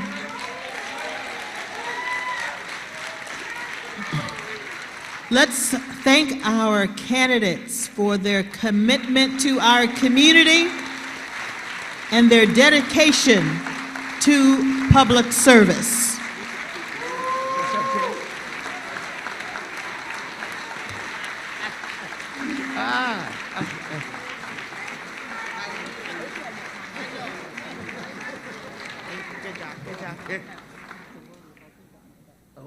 All right, I want to say thank you, Karen, for moderating that wonderful debate between candidates, among our candidates. Also, you know, Liz Miranda, who would be on stage, that Representative Liz Miranda, but we wish her well as she recovers, hopefully soon, from COVID. How y'all doing out there? Good? I also just want to give a shout out, I'm not sure if she's here tonight, but Chevelle from Mattapan Food and Fitness, who also runs a consulting group, Layla Consulting. They're doing really great work engaging with community about the center running bus lanes, and I know Vivian is here who's been working with Chevelle. So if folks want to engage and talk more about that, a young Black woman is really leading that conversation in our neighborhoods. I also wanted to give a shout out to some folks, some other electeds who are in the House. We have Suffolk County Register of Probate Felix Arroyo in the House. We have Chelsea City Councilor Damali Vado in the house. Damali? And we also have Worcester City Councilor Kristen King in the house. Kristen, where? Yeah. So thank you to everyone for being here. I know everyone's feeling good. We have more debate to happen, but we also want to make sure y'all are fed. We have food out in the vestibule. We cannot bring the food back in here, okay? It is 7:31 right now. Before we move on to the next debate, which is the Suffolk County District Attorney race, we're going to let y'all break for food and drink out in the vestibule. We want everyone back here in 10 minutes. So at 7:40, please be back in the church. Go get y'all some food, some drink, use the bathroom, be back, and we're going to have John Keller moderate the Suffolk County District Attorney race. Thank you.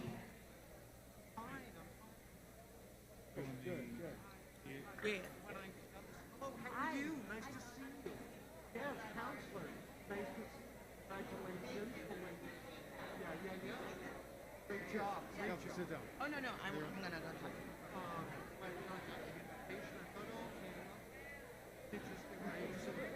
I didn't realize what would be. Yeah, I know. Talk about timing. Oh, yeah. It'll be good. Thank you so much. Well, it's an honor to be here.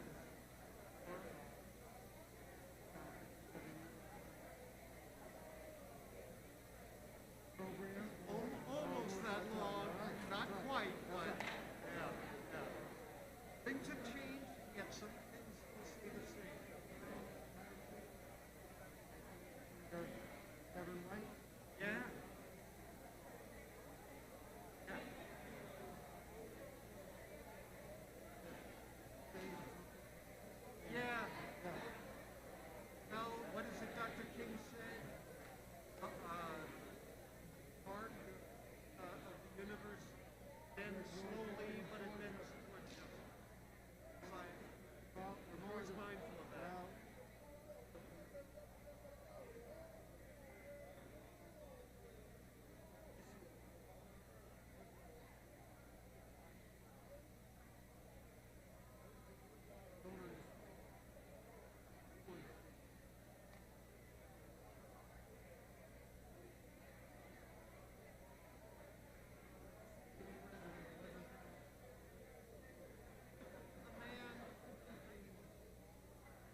Grab a seat again. We're going to get started in 1 minute. No, I'm good.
John Keller. Yeah, John Keller. They're already clapping for you, John. My mom says hello, by the way.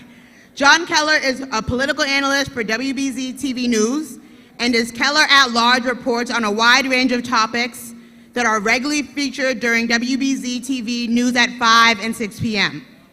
Keller's commentaries are also seen weekday mornings at 5:30 a.m. on WBZ This Morning. He told me not to read the entire bio because we're here for the candidates, so I'm going to just say that John has been honored with 10 New England Emmy Awards for commentary and reporting, and was named Best TV Political Analyst twice in Boston Magazine's Best of Boston issue. So we have a star in the house, y'all, to moderate this panel. We are so lucky. Without further ado, I'm going to ask that we close those doors in the back so that everybody in this room, in this church, can hear. Thank you, John, for being with us. Thank you. Yes. Thank you so much, Counselor.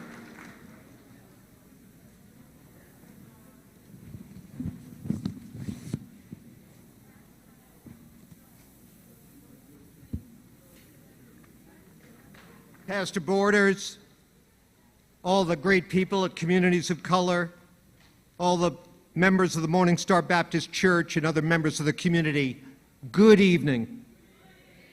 I'm sorry, I'm old, I'm getting deaf. Much better. Thank you very much. Thank you so much for inviting me to participate in this event. If we could have the candidates come forward and take their places at the microphone, we'll get this going.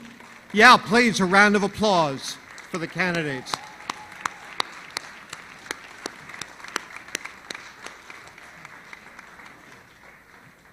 You look bigger on TV. Councilor Arroyo says I look bigger on TV. Is that true? Yeah, I am really actually a little man, but I play big, at least I hope so. All right, thank you. Okay, everyone. What we're going to do, I'm going to diverge just a little bit from what's in the program so we can, given the lateness of the hour, so we can get as much in as we possibly can. Let me introduce you in alphabetical order to the candidates. Ricardo Arroyo is a public defender currently in his second term as the city councilor for District 5. Am I correct? Yes. Yeah, District 5. Councilor, welcome. Let's have a round of applause for Councilor Arroyo. And Kevin Hayden. Kevin Hayden is the former chair of the State Sex Offender Registry Board. He was appointed by Governor Baker in January to serve out the remainder of former District Attorney Rachel Rollins' term. Mr. Hayden, welcome. Let's have a round of applause for him as well. Okay, candidates, thanks for being here. I'm going to be posing the same questions to each of you so the voters can compare your answers. I'm going to invite each candidate to take about a minute each to respond. I've got my trusty iPhone here to keep rough track of the time. After they each have a chance to comment uninterrupted, the floor will be open for debate. Again, we'll be keeping track to make sure there's no significant imbalance in talk time at the end. The only hard and fast rules, no talking over each other, because then no one can understand you, and follow my directions. Otherwise, I've been empowered by the new police commissioner to slap you with a $500 fine. And you don't want that, do you? All right.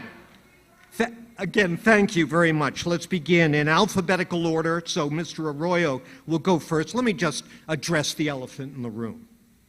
Each of you have recently questioned the other's integrity. Is your opponent's character an issue in this race? And if it is, why? Mr. Arroyo. Yes.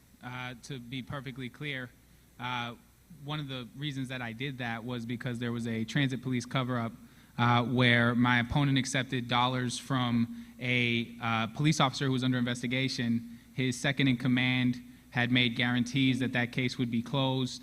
An attorney swore to that under an affidavit.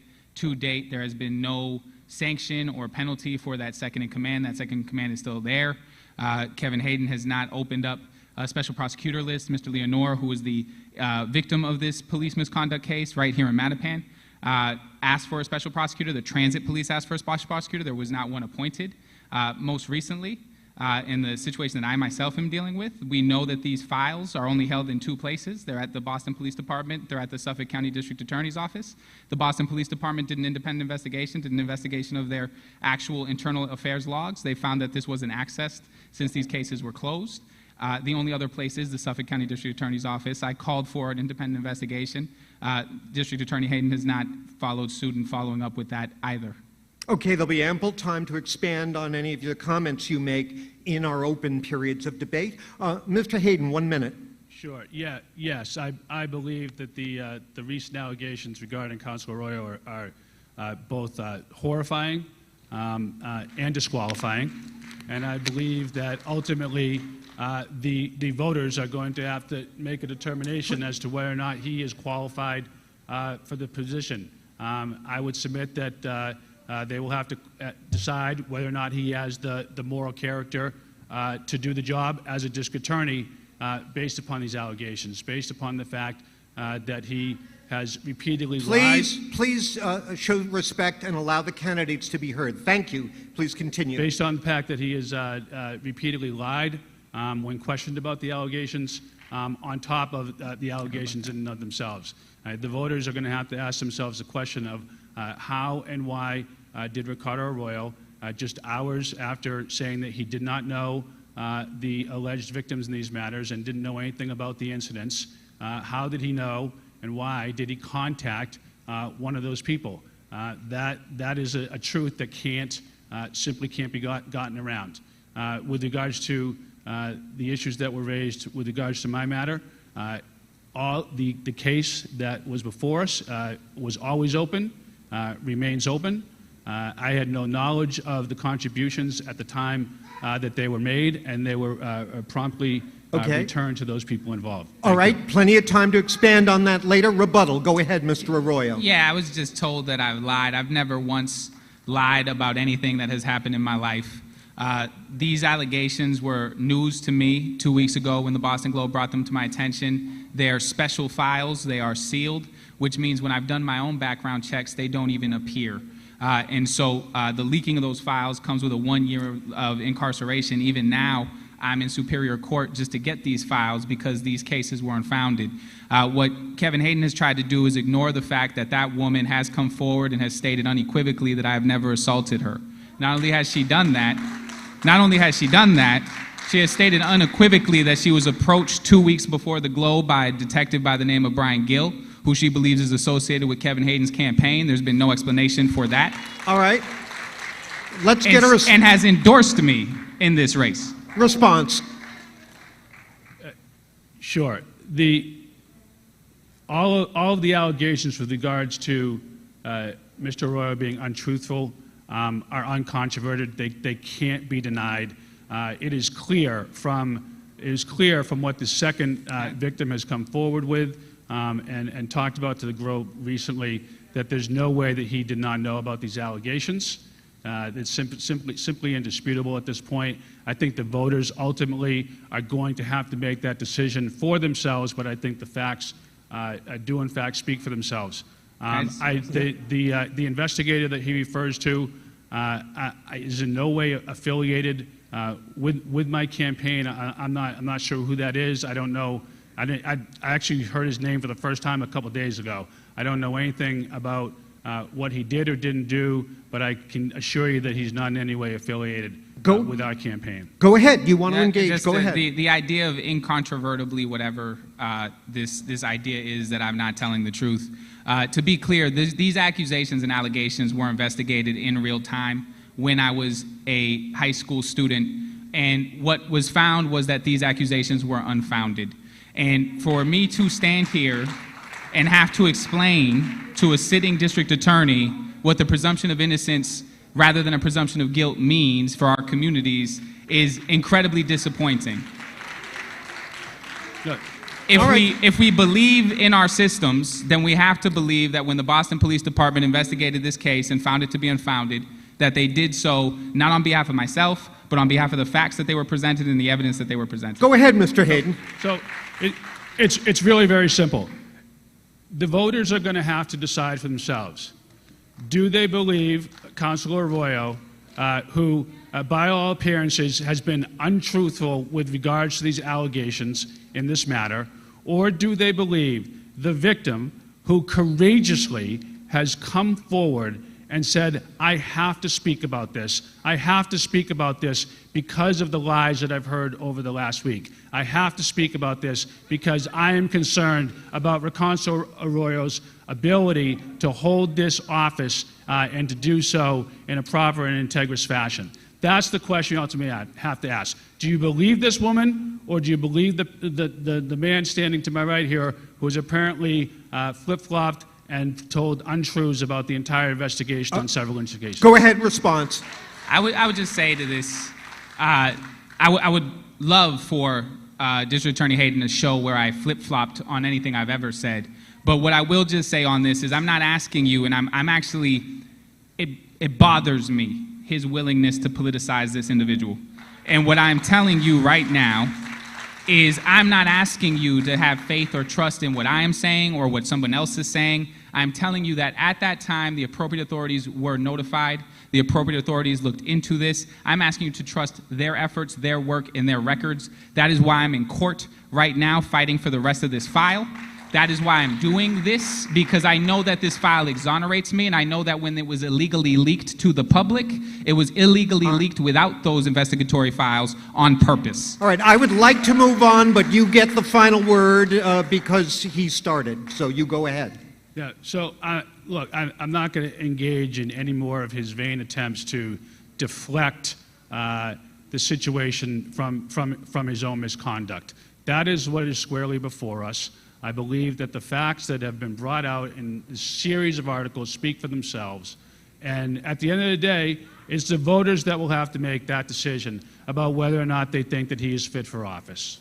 All right, gentlemen, if you have anything more to say on this, I'll let you say it, but I'd prefer to move on if that's all right. Okay, let's do that. Thank you. And you'll start here, Mr. Hayden. You'll answer first. Former District Attorney Rollins got a lot of blowback for that list of 15 crime categories that she declined to prosecute in lieu of diversion, dismissal, or handling as a civil infraction. Those included trespassing, shoplifting, disorderly conduct, threats, drug possession with intent to distribute, among other categories. In your view, has that been a successful experiment or not? And what, if anything, would you do differently? 1 minute, please. So, yes, I will do it differently, but we will continue to look at robust alternatives to prosecution for the same list of low-level offenses that Attorney Rollins has outlined and others. Because I believe, as did Dan Conley, and as did I when I was a prosecutor, I did all of this back when I was in the DA's office before, that properly diverting low-level offenses when appropriate is the right thing to do. It's very important to the reform process and criminal legal reform that we're going through now. I take a backseat to no one when it comes to that.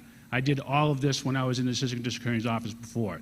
There are some other areas I think we need to focus on. Intervention and prevention strategies in close collaboration with our community partners is absolutely vital and essential to us moving forward to a comprehensive approach to legal reform. A rededication to our returning citizens so that they can come out with access and opportunities is vitally important as well. But we will continue in alternatives to prosecution, and we will continue to do it with real services and comprehensive services to help people to not cycle back into our criminal justice system. If there was a mistake made, and I'm not sure there is, because I actually appreciate how U.S. Attorney Rollins, now U.S. Attorney Rollins, has enlarged the scope and expanded the territory on this conversation, is that we can't simply shuffle people out the door and not prosecute them and expect that we're going to get good results. Okay. The end result is that they're coming back. Mr. Arroyo. Thank you. I would reinstate that list on my very first day. I just want to be clear about why this list is important. I grew up here in Boston. I've been a person of color here in Boston my whole life.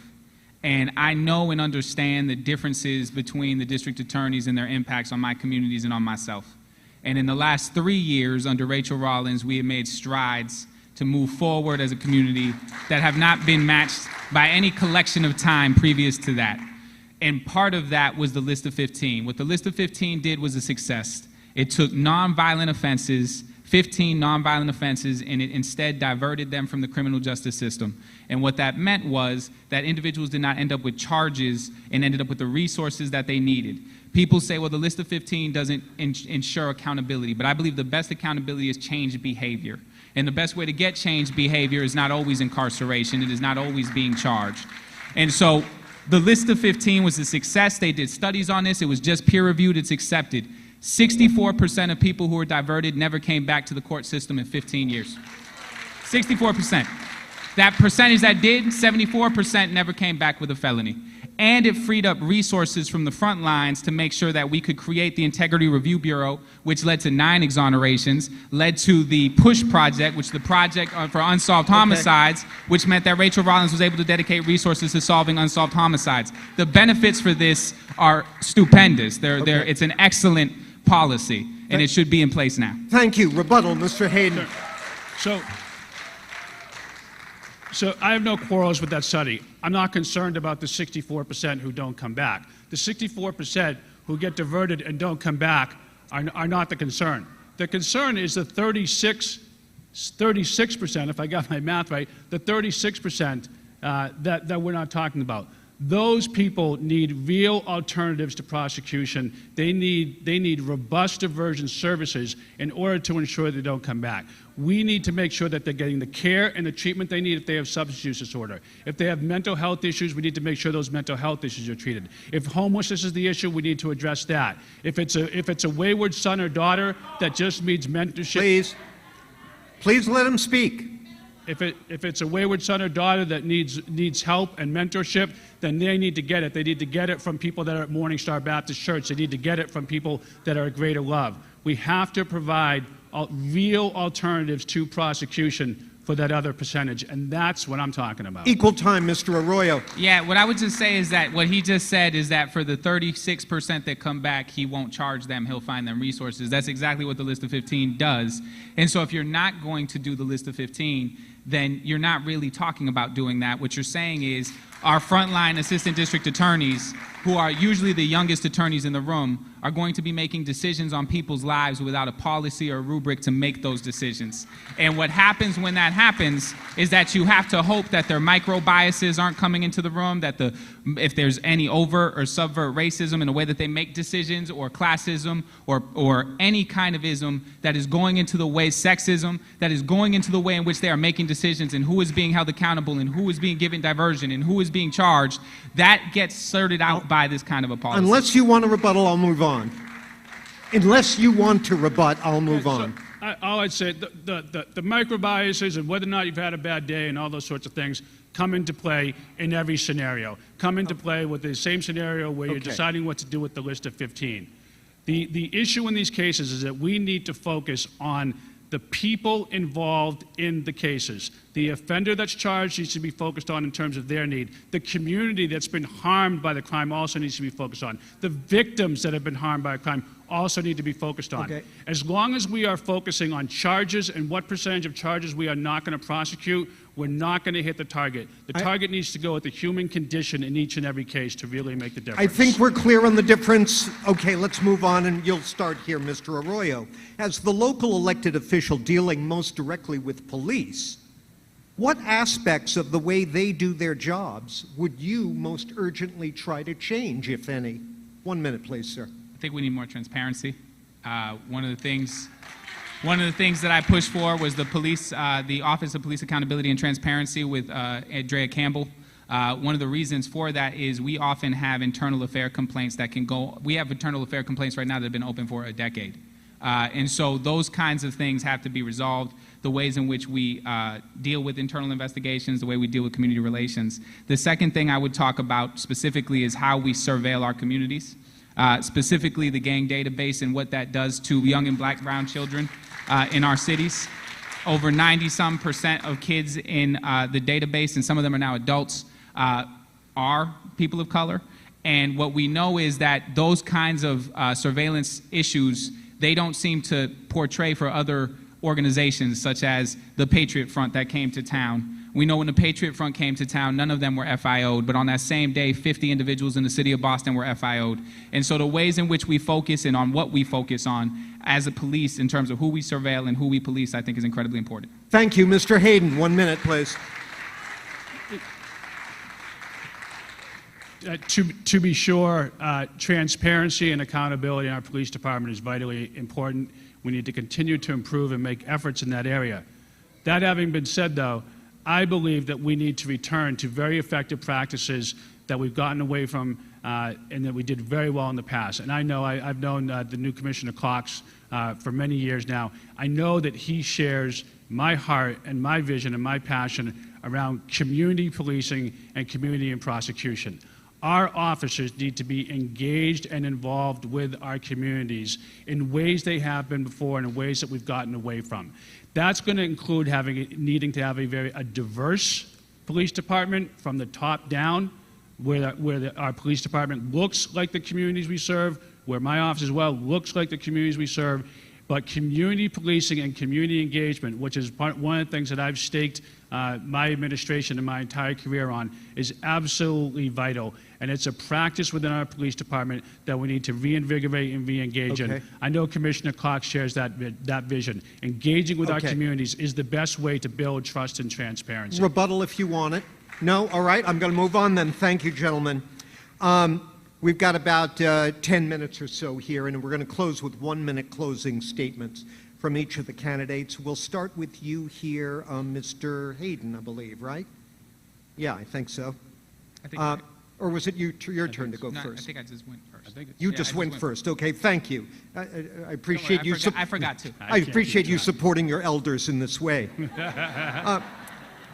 So you'll start here, Mr. Hayden. Are judges around here too lenient?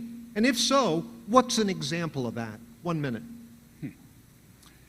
No, I don't believe judges are necessarily too lenient. I think that judges have an awesome responsibility and obviously discretion and latitude to make decisions in their case, and that's the power and authority that they are endued with. And different judges may see things a different way. but that's part of the diaspora of our system. I don't, in my experience, don't think judges are necessarily either too lenient or too harsh. I think that, and hope and remain to pray that in our system that stuff all balances out. But no, I don't think they're too lenient at all. Mr. Arroyo.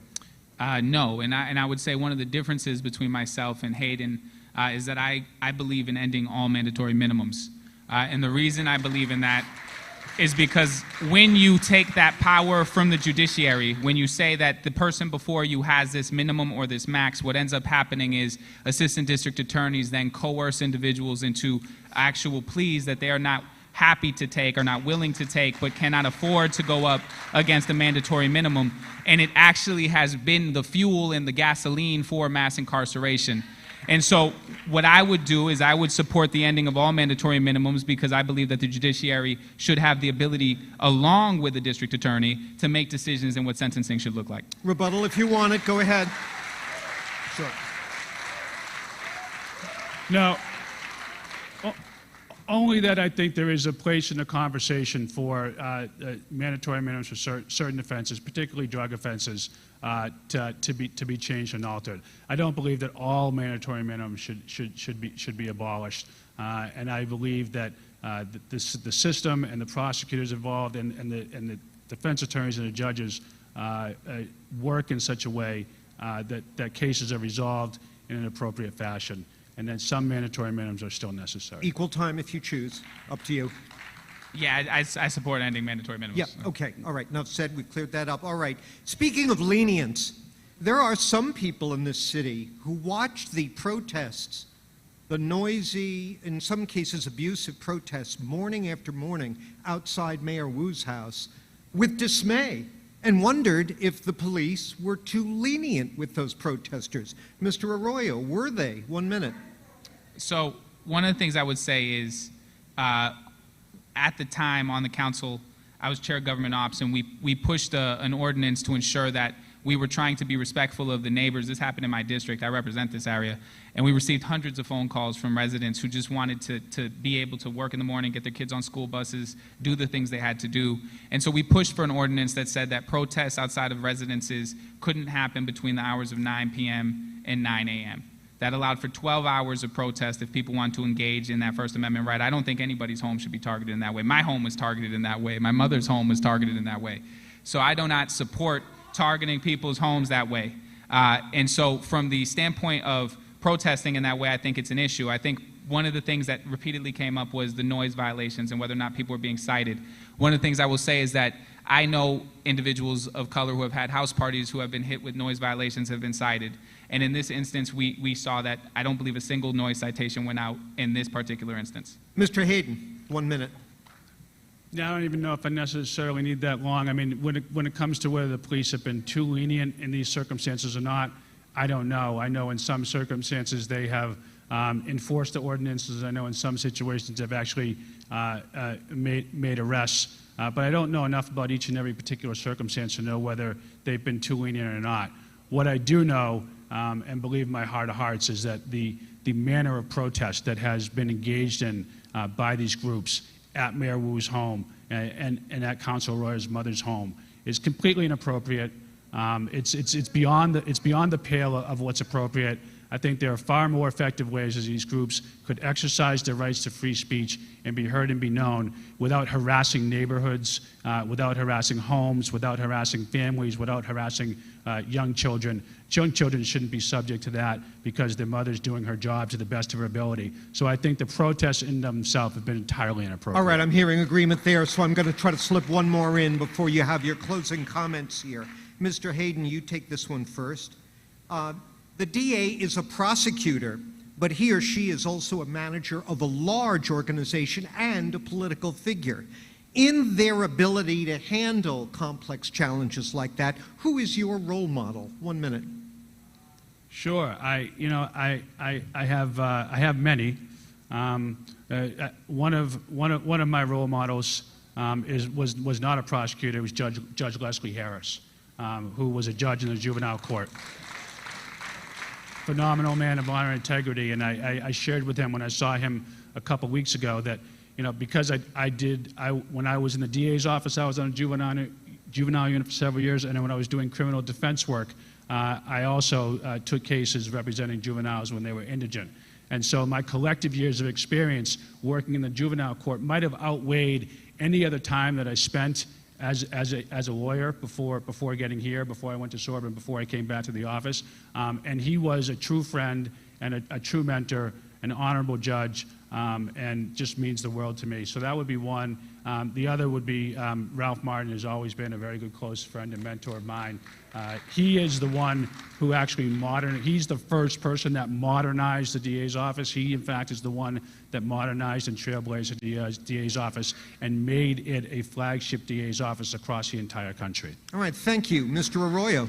I'm gonna name two here because I think it's appropriate. Arnie Stewart, who is lesser known, a black woman who is the head of the criminal courts over at the CPCS, Committee for Public Counsel Services. At the time, she was actually my regional director, and the Committee for Public Counsel Services, though they have tried very hard to diversify, has not always had voices of leadership that are of color, and she was a magician, really, at solving issues that we came up upon, and was really an important part of my life when I was at CPCS in the way in which she was able to take policy, take actual individual issues, and do micro and macro work. And she's now elevated the way she should be. The second one is Rachel Rollins. And the reason I look at Rachel is because she came into this office. Please let the man speak. She came into this office with a reform agenda and trying to do things that were not spoken about before in this role. And that's an incredibly difficult thing to do. I have things in the same vein that I'm trying to do that have not been done before in this office. And I think her ability to get results and to get effective action on those things in the time that she was there is something to be admired, something to be proud of, and something that I certainly look at. All right, gentlemen, we just got a couple of minutes left here. I'd like you to split the time for closing remarks. Perhaps you could give out information where people can find out more about you and your candidacy. Mr. Arroyo, you started off with the first question, so Mr. Hayden, you'll start off here at the end. Sure. We have a minute? Yeah, take a minute. You can actually have a minute and a half. How's all right, that? well, thank you. Thank you to all the sponsors for this wonderful event.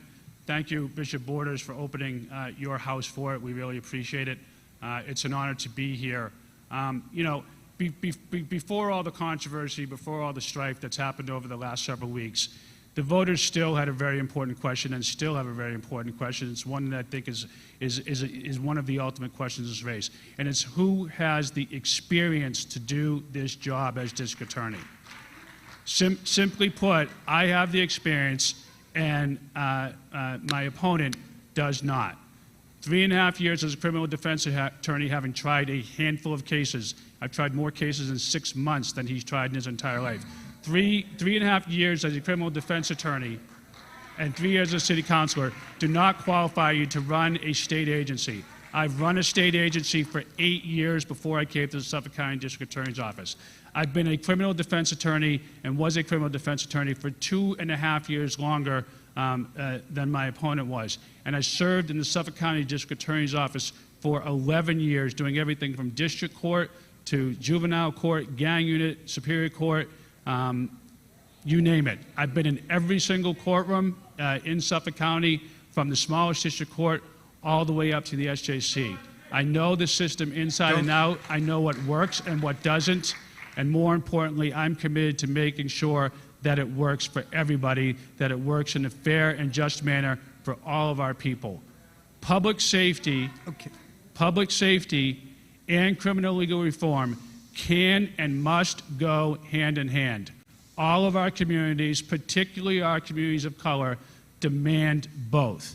To do both, we need an experienced leader like me that knows how to deliver on that, so that we can be safe, so that our communities can be safe, so that we can continue to restore from harm, but that we can also continue in the ultimately important criminal legal reform that we are already engaging in.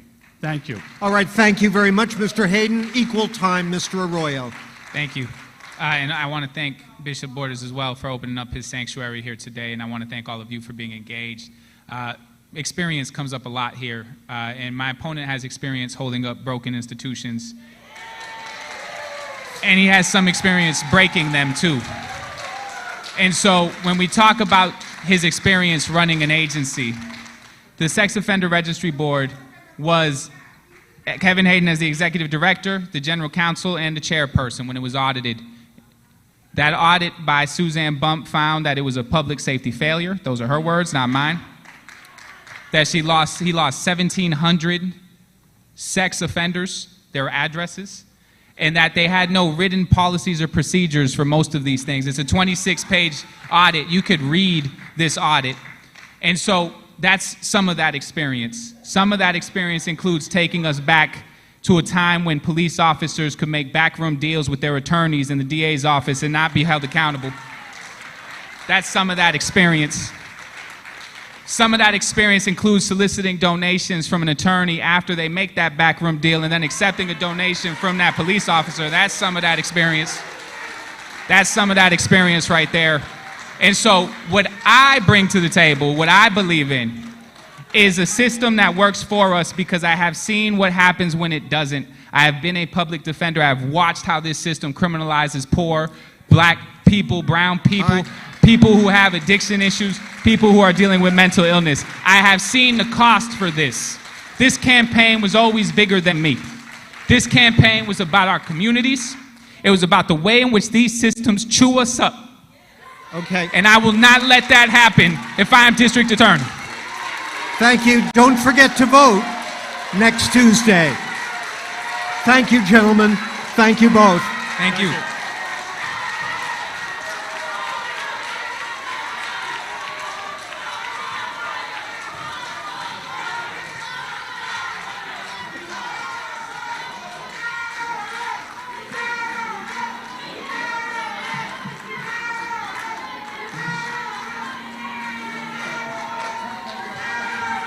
Just a minute. Just a minute. Just a minute, please. Shh. Shh. Just a minute. Take your seats, please. I'd like to thank Mr. Keller for an effective moderation. Please thank him for his effective moderation and his good questions.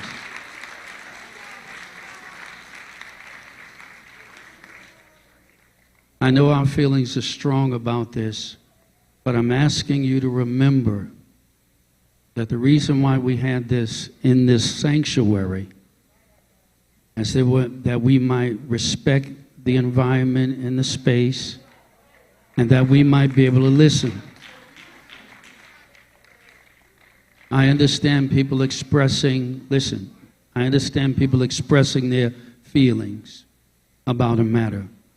But when you do it to the degree that we can't hear, that others are being distracted, then I'm asking you to, that's a problem. I'm asking you to stop that. So before we go on, let's agree, everyone. Before we go on, let's agree that we're going to listen more and we will react. After the program is over, we can express ourselves outside the sanctuary. But here we're going to do our best to listen. All right? Say amen, somebody. Okay, we're going to expect you to carry that out. Please, in the hands of the directors of the program. Thank you very much, Bishop. Folks, let's respect the House. Let's respect the program. And I know that folks get definitely have their support for the candidates, and we definitely appreciate that. But let's us proceed with where we need to go this evening. Bishop, I wanted to say, because I said earlier, in terms I had 34 years, see, I lost time with COVID. I have 37 years here at Morning Star. I lost my time with COVID, so I want to make sure and also let Senator Wilkinson know it's more than 2 years than she's had. But again, thank you very much, folks. We're going to try to move the program right along. I'm going to ask the next moderator, Seth Daniels, to come. He is going to moderate the panel with the candidates for the 6th Suffolk District. And so let me introduce Seth Daniels. Seth is the Dorchester Reporter's news editor and has been working with them for 1 year and also writes the West Side Story. I got to get my phone to work right for me. West Side Stories column for the paper. After growing up in rural Missouri, Seth attended Ohio Wesleyan University and graduated with a degree in journalism and a concentration in fine arts photography, while also serving as the editor-in-chief of the campus newspaper. Seth came to Boston in the mid-1990s and first wrote for the Jamaica Plain and Mission Hill Gazette. He began a career with the Independent News Group in 2000, covering beats in Charlestown, the South End, Jamaica Plain, Everett, Revere, and Chelsea. Seth has lived in the Four Corners area of Dorchester with his wife and children for 20 years. Let's welcome Dorchester Reporter's news editor, Seth Daniels.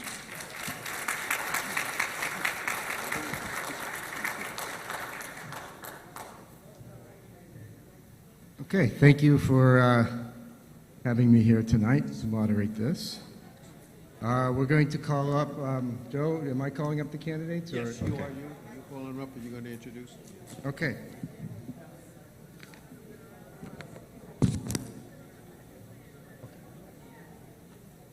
Gotcha. Okay.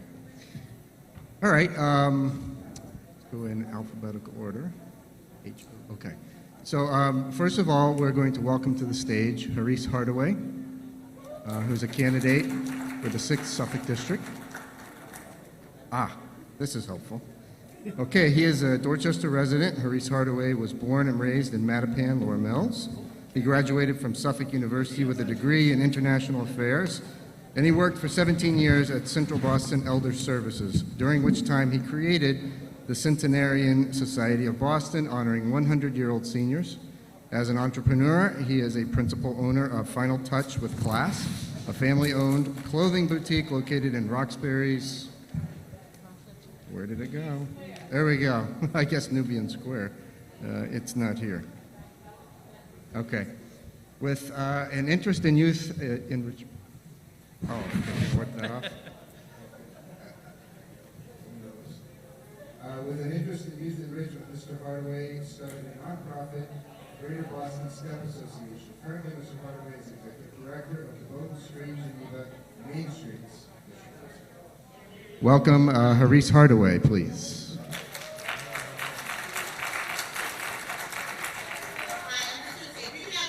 Conversation that is happening in the back, move out, out of respect for our candidates and our moderator, so that we can finish up, so that folks can go home. We'd appreciate that. Thank you. Okay, and again, in alphabetical order, I'm going to welcome to the stage State Representative Russell Holmes.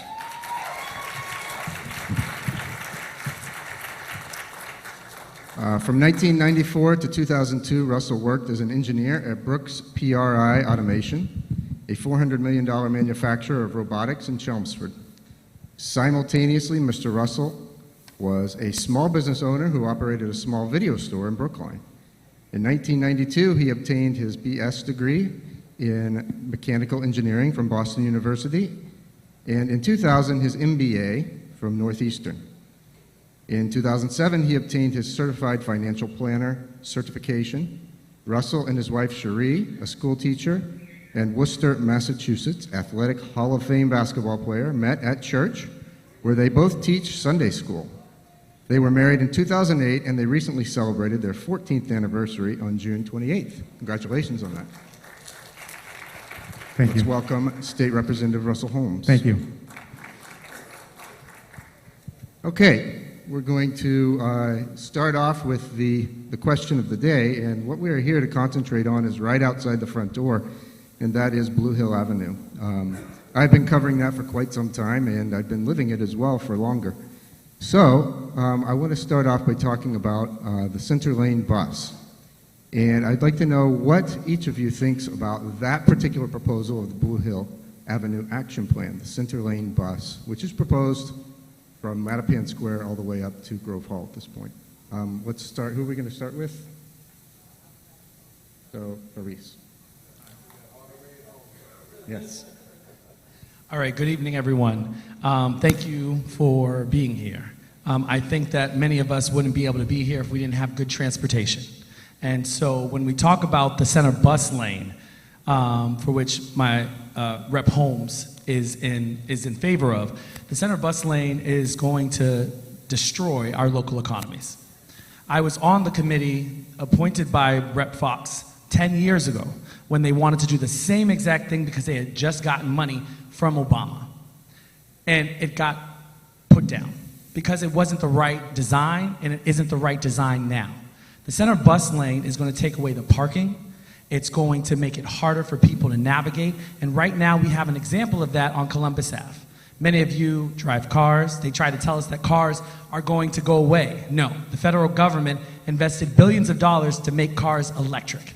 So we know cars are going to be here. What we need is transportation that's not just for right now.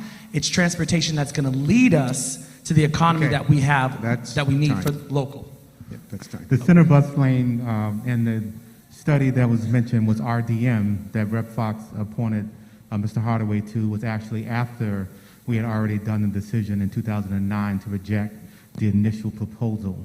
And what that RDM study said was not only did we need to have something traveling down Blue Avenue, but we could withstand not only the busway, but we could also actually have enough of demand. This is the busiest bus travel route in the Commonwealth. And it has enough demand that we could actually have heavy rail. So not just do we need to think about a bus, but we were thinking, hey, not just bus, we could have light rail and it could sustain heavy rail. And so I believe the conversation needs to begin anew. We've had it now for 13 years. We've now been pushing through just all of the challenges, and now we need to go block by block, street by street. I actually met with the bishop and Deacon Stanley, even at the church. We need to just have these conversations along the way. Okay. Can we get a rebuttal? Yes. Would they get a 1-minute rebuttal, right? Okay, yeah. Okay, so the representative is incorrect. I was on that RDM. The RDM, we put it down. We voted not for it. Every other city that did take it on in the past 10 years, it's caused more accidents. It has not increased ridership, and it has not been good for their system. And you can research that. Okay. What's important is that we understand that the transportation has to be for where we're going, not for right now. And those center bus lanes or center trolley lanes, it was never put to the community the way it should. Our rep allowed them to push through community meetings during a pandemic, while we were in quarantine, while we were coming out of quarantine. So no one had the opportunity to speak on it or to go street by street. They pushed it through, and it was allowed to get here. And now they asked the federal government within the grant to make sure that it has to be a center lane. It was never the federal government's objective to make it a center lane bus transit system. The city and the state asked for it, so we could not say anything. That's time. Russell, All you right, have so a minute I here. don't want to debate the facts, but there are facts here. The 2009 study the letter was sent by the electeds to say we're going to reject the middle bus lane. It's different from the RDM, is what I was just conversating.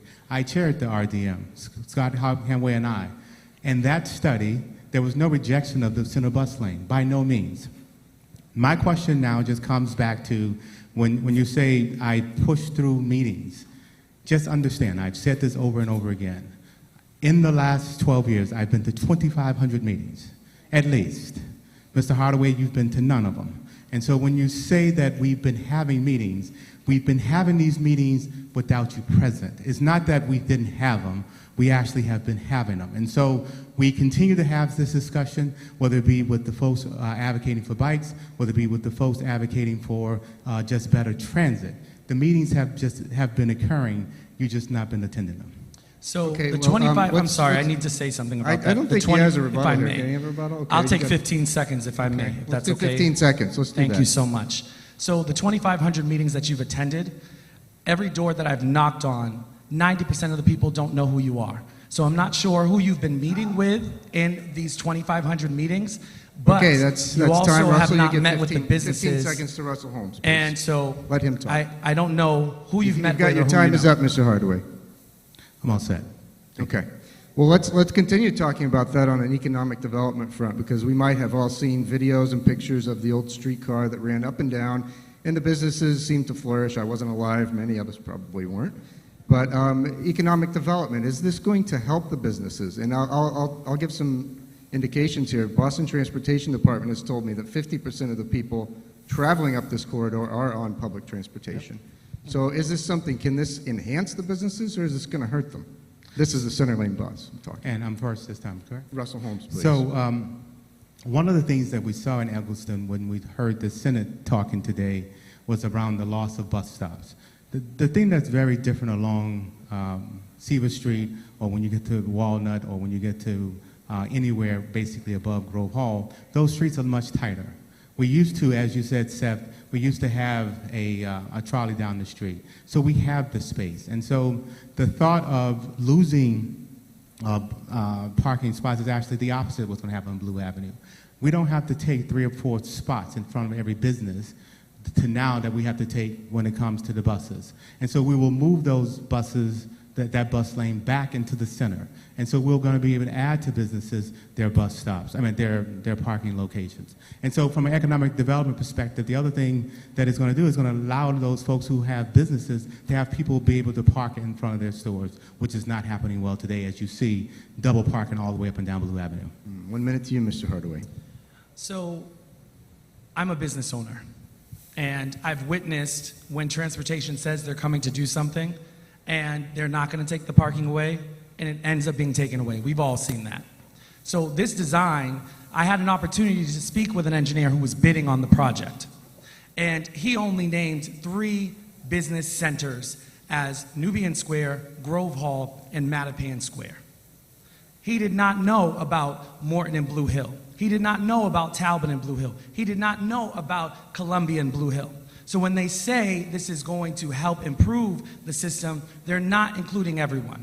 What we need to do is really bridge the gap. Yes, we need progress, but we need to be included in the progress, in the design, and how it's going to help people get to our neighborhood to spend their money, not make us get on the bus and travel downtown or out west. So these are the conversations we need to have, and they weren't had with us. So yes, we want the progress. And let me say this, maybe the center bus lane might work. Okay, that's time, but Mr. Hardaway. in the design they have it now, it's going to strip away our ability to have a good economy. Okay. So I look at the center bus lane as part of an entire ecosystem, right? As part of an entire ecosystem. And so we have been dedicating our resources along the Fairmont line. There was a fight to make sure that we got the bus, the trolley, I should say, the station at Mattapan Station. And so what we've been doing is not only getting new stations, we've been also looking to get more frequency, and we're also now in the path to getting more electrification. This neighborhood demands and needs better transportation. So that is Fairmont line, that is the free buses down Blue Avenue, that is to make sure that we get the $200 million through the trolleys. So the Mattapan trolleys I see long term, if we have the dedicated bus line, we get the 8 new trolleys over at Mattapan Station. If we indeed have a vision, we can then be thinking, when we get those 8 new trolleys, they can actually end up coming up down Blue Avenue like they used to. And so you can actually be able to bring exactly what the neighborhood was asking for before, and that's the green line down Blue Avenue. May I have 15 seconds to respond? Yes, you may. Yes. So Rep. Holmes talks about a vision. He's had 12 years to lead us in with a vision. And now Black Lives Matter to him in transportation, in the economy, in housing. Why did it take him 12 years for our Black Lives to matter in District 6? That's 15 so seconds. I just don't see where you're saying about Rep. Holmes, this vision. would you like to have 15 seconds? I represent the blackest district in this Commonwealth. There is no, when I say none, not a single person in this state who fights more for black people than me, period, at the state level, period. Okay, thank you. Now, we did mention getting around in our community. One of the other things that has come up in this district is the closures of the roads. So we've talked about that in the 2nd Suffolk Senate. If you drive around on the weekends, and I don't even mean the weekends because it's Thursday through Sunday, Circuit Drive is closed, Talbot Avenue is closed, I believe Morton Street, American Legion Highway, there's Westview as well. there's doing things, reasons for this, and that is because some of us might remember the parties that went on very loud and continue to go on, and the only solution right now for some is to close those roads. Others believe that we're limiting our mobility and our way to get around, and frankly, it is hard to get around. So there's two different ways of thinking. Where do you guys stand on these two, these closures of these roads? Because they currently are closed, and I don't know when the end is in sight. Where do we stand on this? We're going to start with Mr. Hardaway on this question. Thank you. So I think we have to look at this economically and culturally, because many of the people you see when they close down these roads because they were blasting too much music, or they were hanging out too late, or we've had issues around these crowds, it's because they have nowhere else to go. I'm 41 years old. My parents are almost 70. Well, they told me to say 69. They are almost 70. But when they got here, there were more black businesses, more black restaurants and bars and cultural centers. 3 C's is gone. All the clubs, the places where people would go are gone. So the economics look at that. Our black and brown businesses are gone, and these people have nowhere to go. So what are they doing? They're in the street. We have to create a solution that brings back our black and brown businesses and gives our people a place to congregate together. That's all these young people are looking for. Next time, we're going to send 1 minute over to Rep. Holmes. The solution of closing down the streets is one that we got to after just very difficult decisions. I was driving and literally following the bikers as they moved from Talbot Ave, then to American Legion, then to the Price Right shopping mall, then to the Stop and Shop mall. And I was just saying to Marty at the time and to the commissioner, this is unacceptable. It truly is unacceptable that once you move them from one place to another, it's like, you know, moving them, I forget the name of the game where you can just hit from one to the other. And so what I said to them is, what I said to Marty at 3 o'clock in the morning once was just, this has to end. And so the solution from the superintendent was, hey, we're going to try to close down these streets because of the fact that that's going to stop it. And so the thought of, even 2 weeks ago, I again called the superintendent and said, this is what's happening at Morton right now, at the corner at the Mobile, at American Legion, and at Blue. There were hundreds of cars and hundreds of bikes at 3 o'clock in the morning. We have time. Unacceptable. We're going to go 15 seconds to Mr. Hardaway, please. So I think the rep misses the point. We need to sit and talk with our people, because those are our people. And we need to talk about why they are there, and then to create a solution about it, not just talk among the politics. That's 15 we seconds. need to have a solution We that had to includes send this us over in to it. Rep. Holmes, please. And we will find a way. These Okay, Mr. these Hardaway, streets are closed for a temporary. We need This a long-term is, solution. Mr. Hardaway, Thank you. please. We had that solution. Councilor Mejia, all of us met inside of the park at Franklin Park, and what they still ended up with was saying, yes, you can give a solution to have us ride in the park, but we still want to ride at 3 o'clock in the morning. Thank you. Okay, now we are actually going to wrap this up. We have to be done soon. So we are going to give each of you 1 minute for a closing statement. And on this one, we're going to start with Rep. Holmes, because the last question you started with. So Rep. Holmes. So I want to just simply say thank you to Bishop Borders.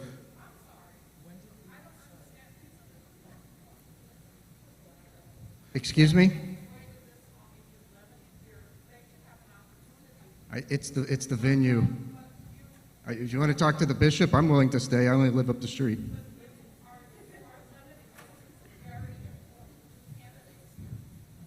I would say the biggest... Yeah, I mean, I have more questions if you'd like, but we just have to respect the venue. That's all. I didn't give anyone time. I'm just stood up here. Hold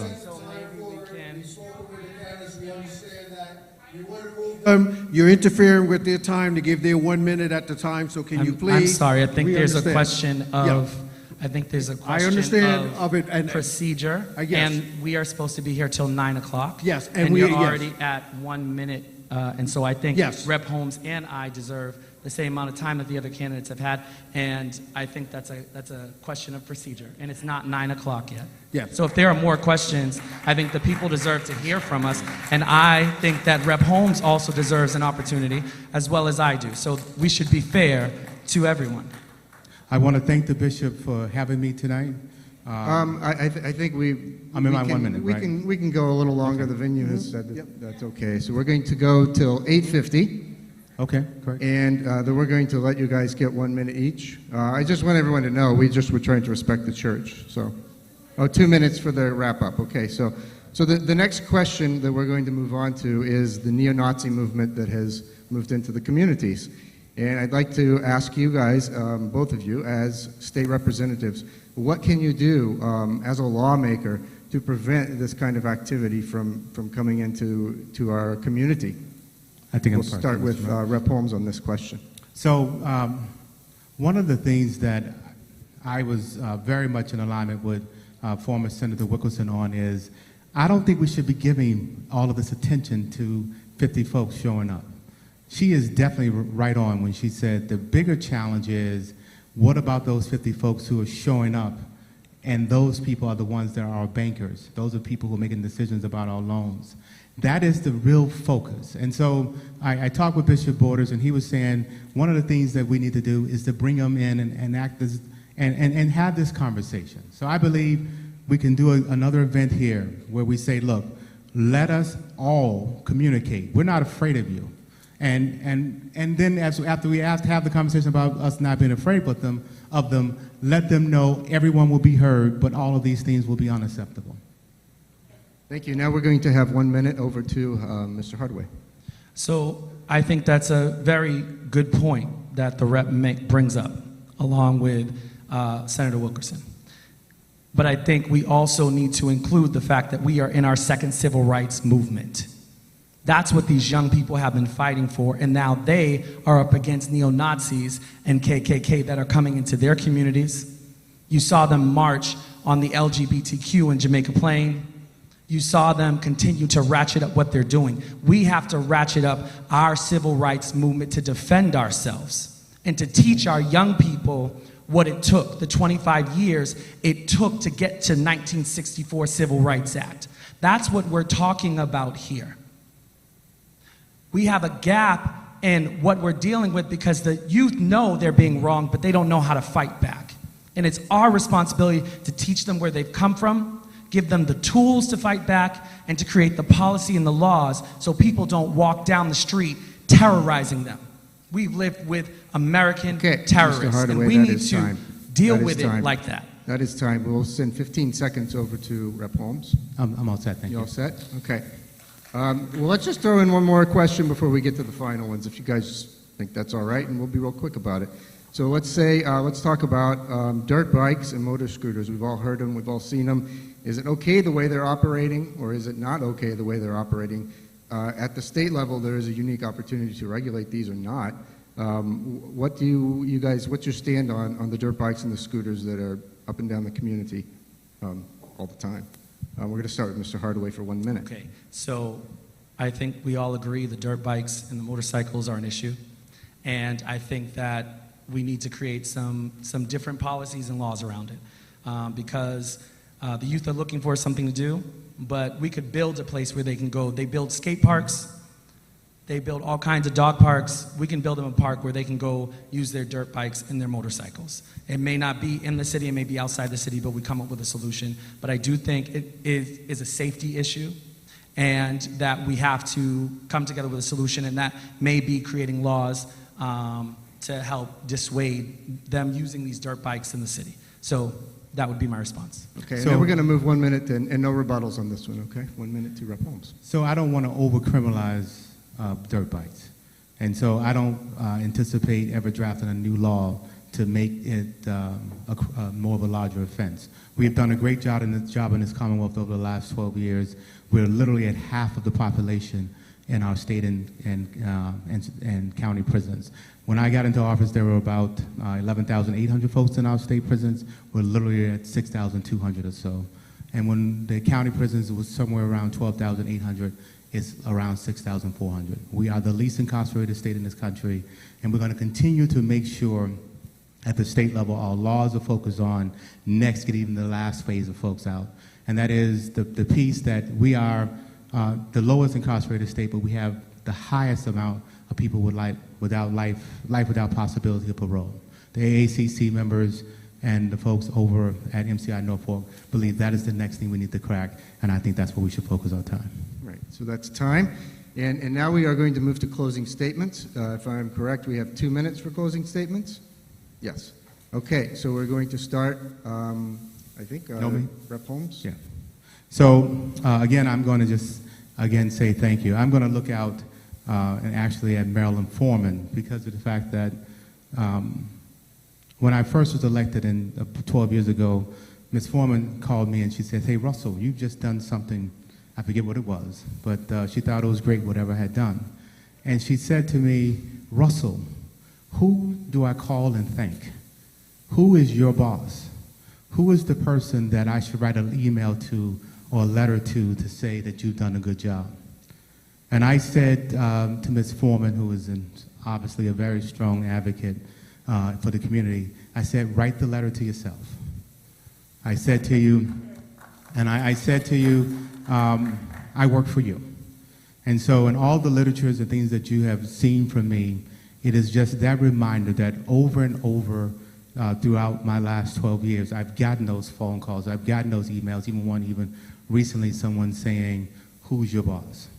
And so I am clear who my boss is, and that is the people who I have the great honor of you going and docking an oval beside my name. And I am thankful that you've done that. And I can tell you whether or not it be the Democratic Party, whether it be the leadership at the Mass Legislature, I don't take direction from any of them. And I've been saying over the last 12 years that we, the district that votes the most Democratic in this entire Commonwealth, you need to come to us, not us come to you to understand your platform. That has not changed. I will still be in every one of your neighborhood meetings. Devin's here. He knows I will not send him to neighborhood meetings because I hear you. And I am your voice. I listen to you, and I take your voice up to the State House, and I will continue to bring the issues and the ideas from the State House back to you. When we give you the information, we make the right decisions. Ask for your vote on September 6th. Thank you, Rep. Holmes. Now we're going to move over to Mr. Hardaway. Thank you. 2 minutes. So first and foremost, I want to say thank you to everyone for being here and listening. One of the things, I want to do two things. Today, we are celebrating, I believe it is today, Trinidadian Independence Day. So it's a shout out to those Trinidadian Americans and to stand with them. The other thing I want to acknowledge is today is Overdose Awareness Day. And I don't know if you all have, but I have had people, friends, family, co-workers that have dealt with addiction. I've been there in Nubian Square where my business is with my family, and I've had to give CPR to someone who had an overdose and needed to save their life. So we need to realize that our community is suffering and that we have to talk about the real issues, which include housing. Housing, people have been on lists for 20 years, 10, 15, 20 years. We have to lift ourselves out of poverty because this is all of these things are indicators of poverty. These businesses that line Blue Hill Ave and all of District 6 have been left behind. Much of our area still looks the same since after the '68 riots. We need to help our seniors. We need a strong advocate in the State House that's going to help our seniors advocate for federal dollars to help our innovation in this district so we can move forward. We need to help our returning citizens, brothers and sisters who came out of jail looking for a second chance because we told them they would get it, and now they don't have it. We have to fix our schools, and that means from the bottom up. But we have to do that together with a vision for the next 20 to 30 years. Okay, Mr. Hardaway. It's not about right now, it's about the future. Thank you. Thank you. Well, I want to congratulate both candidates and thank them for being here. Thank you for the audience for staying. And we are all going to the polls on September 6th, so definitely use what you learned here tonight to inform your vote. And thank you again.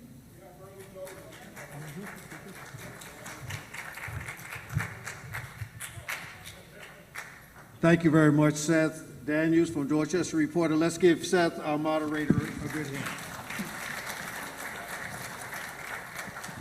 I also want to ask Courtney Boston to stand up from WWOC Media. She was going to be moderating the 5th Suffolk District candidates, Daniel Tavares and Chris Worrell. They didn't appear this evening, but she's here. Want to give her a hand. Thank you very much, Courtney. I asked him to step in. I don't see him in the room right now. Many of you may not know him. He's been the one who has organized both COC and has been the organizer of this event. He put all of us together. He communicated with Bishop Borders and with Deacon Stanley about this event. So we definitely want to thank Darrell Smith for his work. He is the head of COC, and also Victoria Williams and Alder Witherspoon. They have all participated in bringing this event this evening and putting all of us together. I also would like to thank our moderators, Karen Holmes Ward, John Keller, and Seth Daniels for their moderating this evening, and certainly all of our candidates that participated in this event. For me, and then I'm going to turn it over to my co-host, I want to thank our bishop, Bishop Borders, the shepherd of this house. I want to thank the folks here at Morning Star who assisted us in bringing this event this evening, particularly Deacon Stanley McConnell, but also in terms of our media staff, our security staff, our ministerial staff, and our ushers. So I want to thank you all. Let's give a hand to all of them, and I turn it over to my counselors. Thank you, Attorney Feaster. I also want to thank everyone. You all have been a really great audience, attentive, everyone who's in the house and who's watching from home.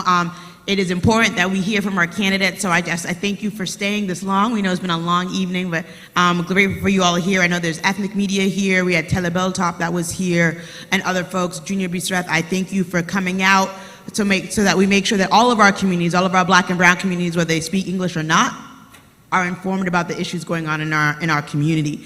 I thanked Bishop Border. Bishop Border is my bishop, for all of the work that you do, for opening the doors of this church, for sending me text messages of prayer, which also goes out to Reverend Groover, Bishop Dickerson, who are really always hold all of the electeds in prayer. And so we thank you, because this work is hard work, but we are here to serve all of you. Attorney Feaster did a good job of shouting out all the community leaders who are in this house, but we do the work in partnership with all of you, right? We would not be here without following your leadership. So I thank all the community leaders, all the community members who came out. And I want to remind everybody to make sure that we go out and vote.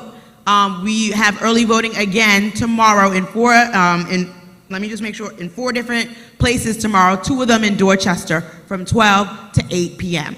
If you heard everybody and you're like, I know how I'm voting, you want to go out tomorrow, you can do that tomorrow. You can also do it tomorrow and Friday at City Hall between the hours of 9 and 5 p.m. We have a lot of folks on our ballot. We're voting for governor, we're voting for lieutenant governor, we're voting for auditor, we're voting for state representatives and state senators, we're voting for attorney general, we're voting for district attorney. We did not hear, and we're also voting for Suffolk County Sheriff.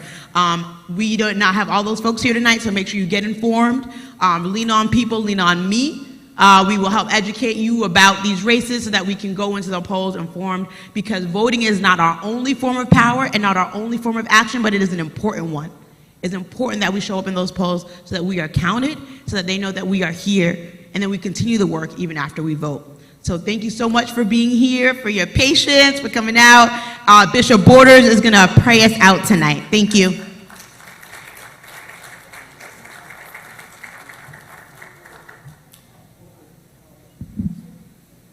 Let's just make this for the record, please. I know it's over, and maybe it doesn't need to be said.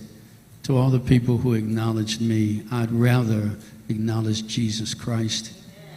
He said, upon this rock, Matthew 16, upon this rock I will build my church, and the gates of hell shall not prevail against it. No man or woman owns a church. The Lord shed his blood for the church, and it's the Holy Spirit that keeps the church together. Pray for us, because this was different for us, but we want to be responsible to the community. We want to be informed by all our elected officials, and we thank all the clergy and all of you who are here. So may the grace of our Lord and Savior Jesus Christ, the love of God, and the sweet communion of the Holy Spirit be with you all now and forever. Amen. Thank you. Good night.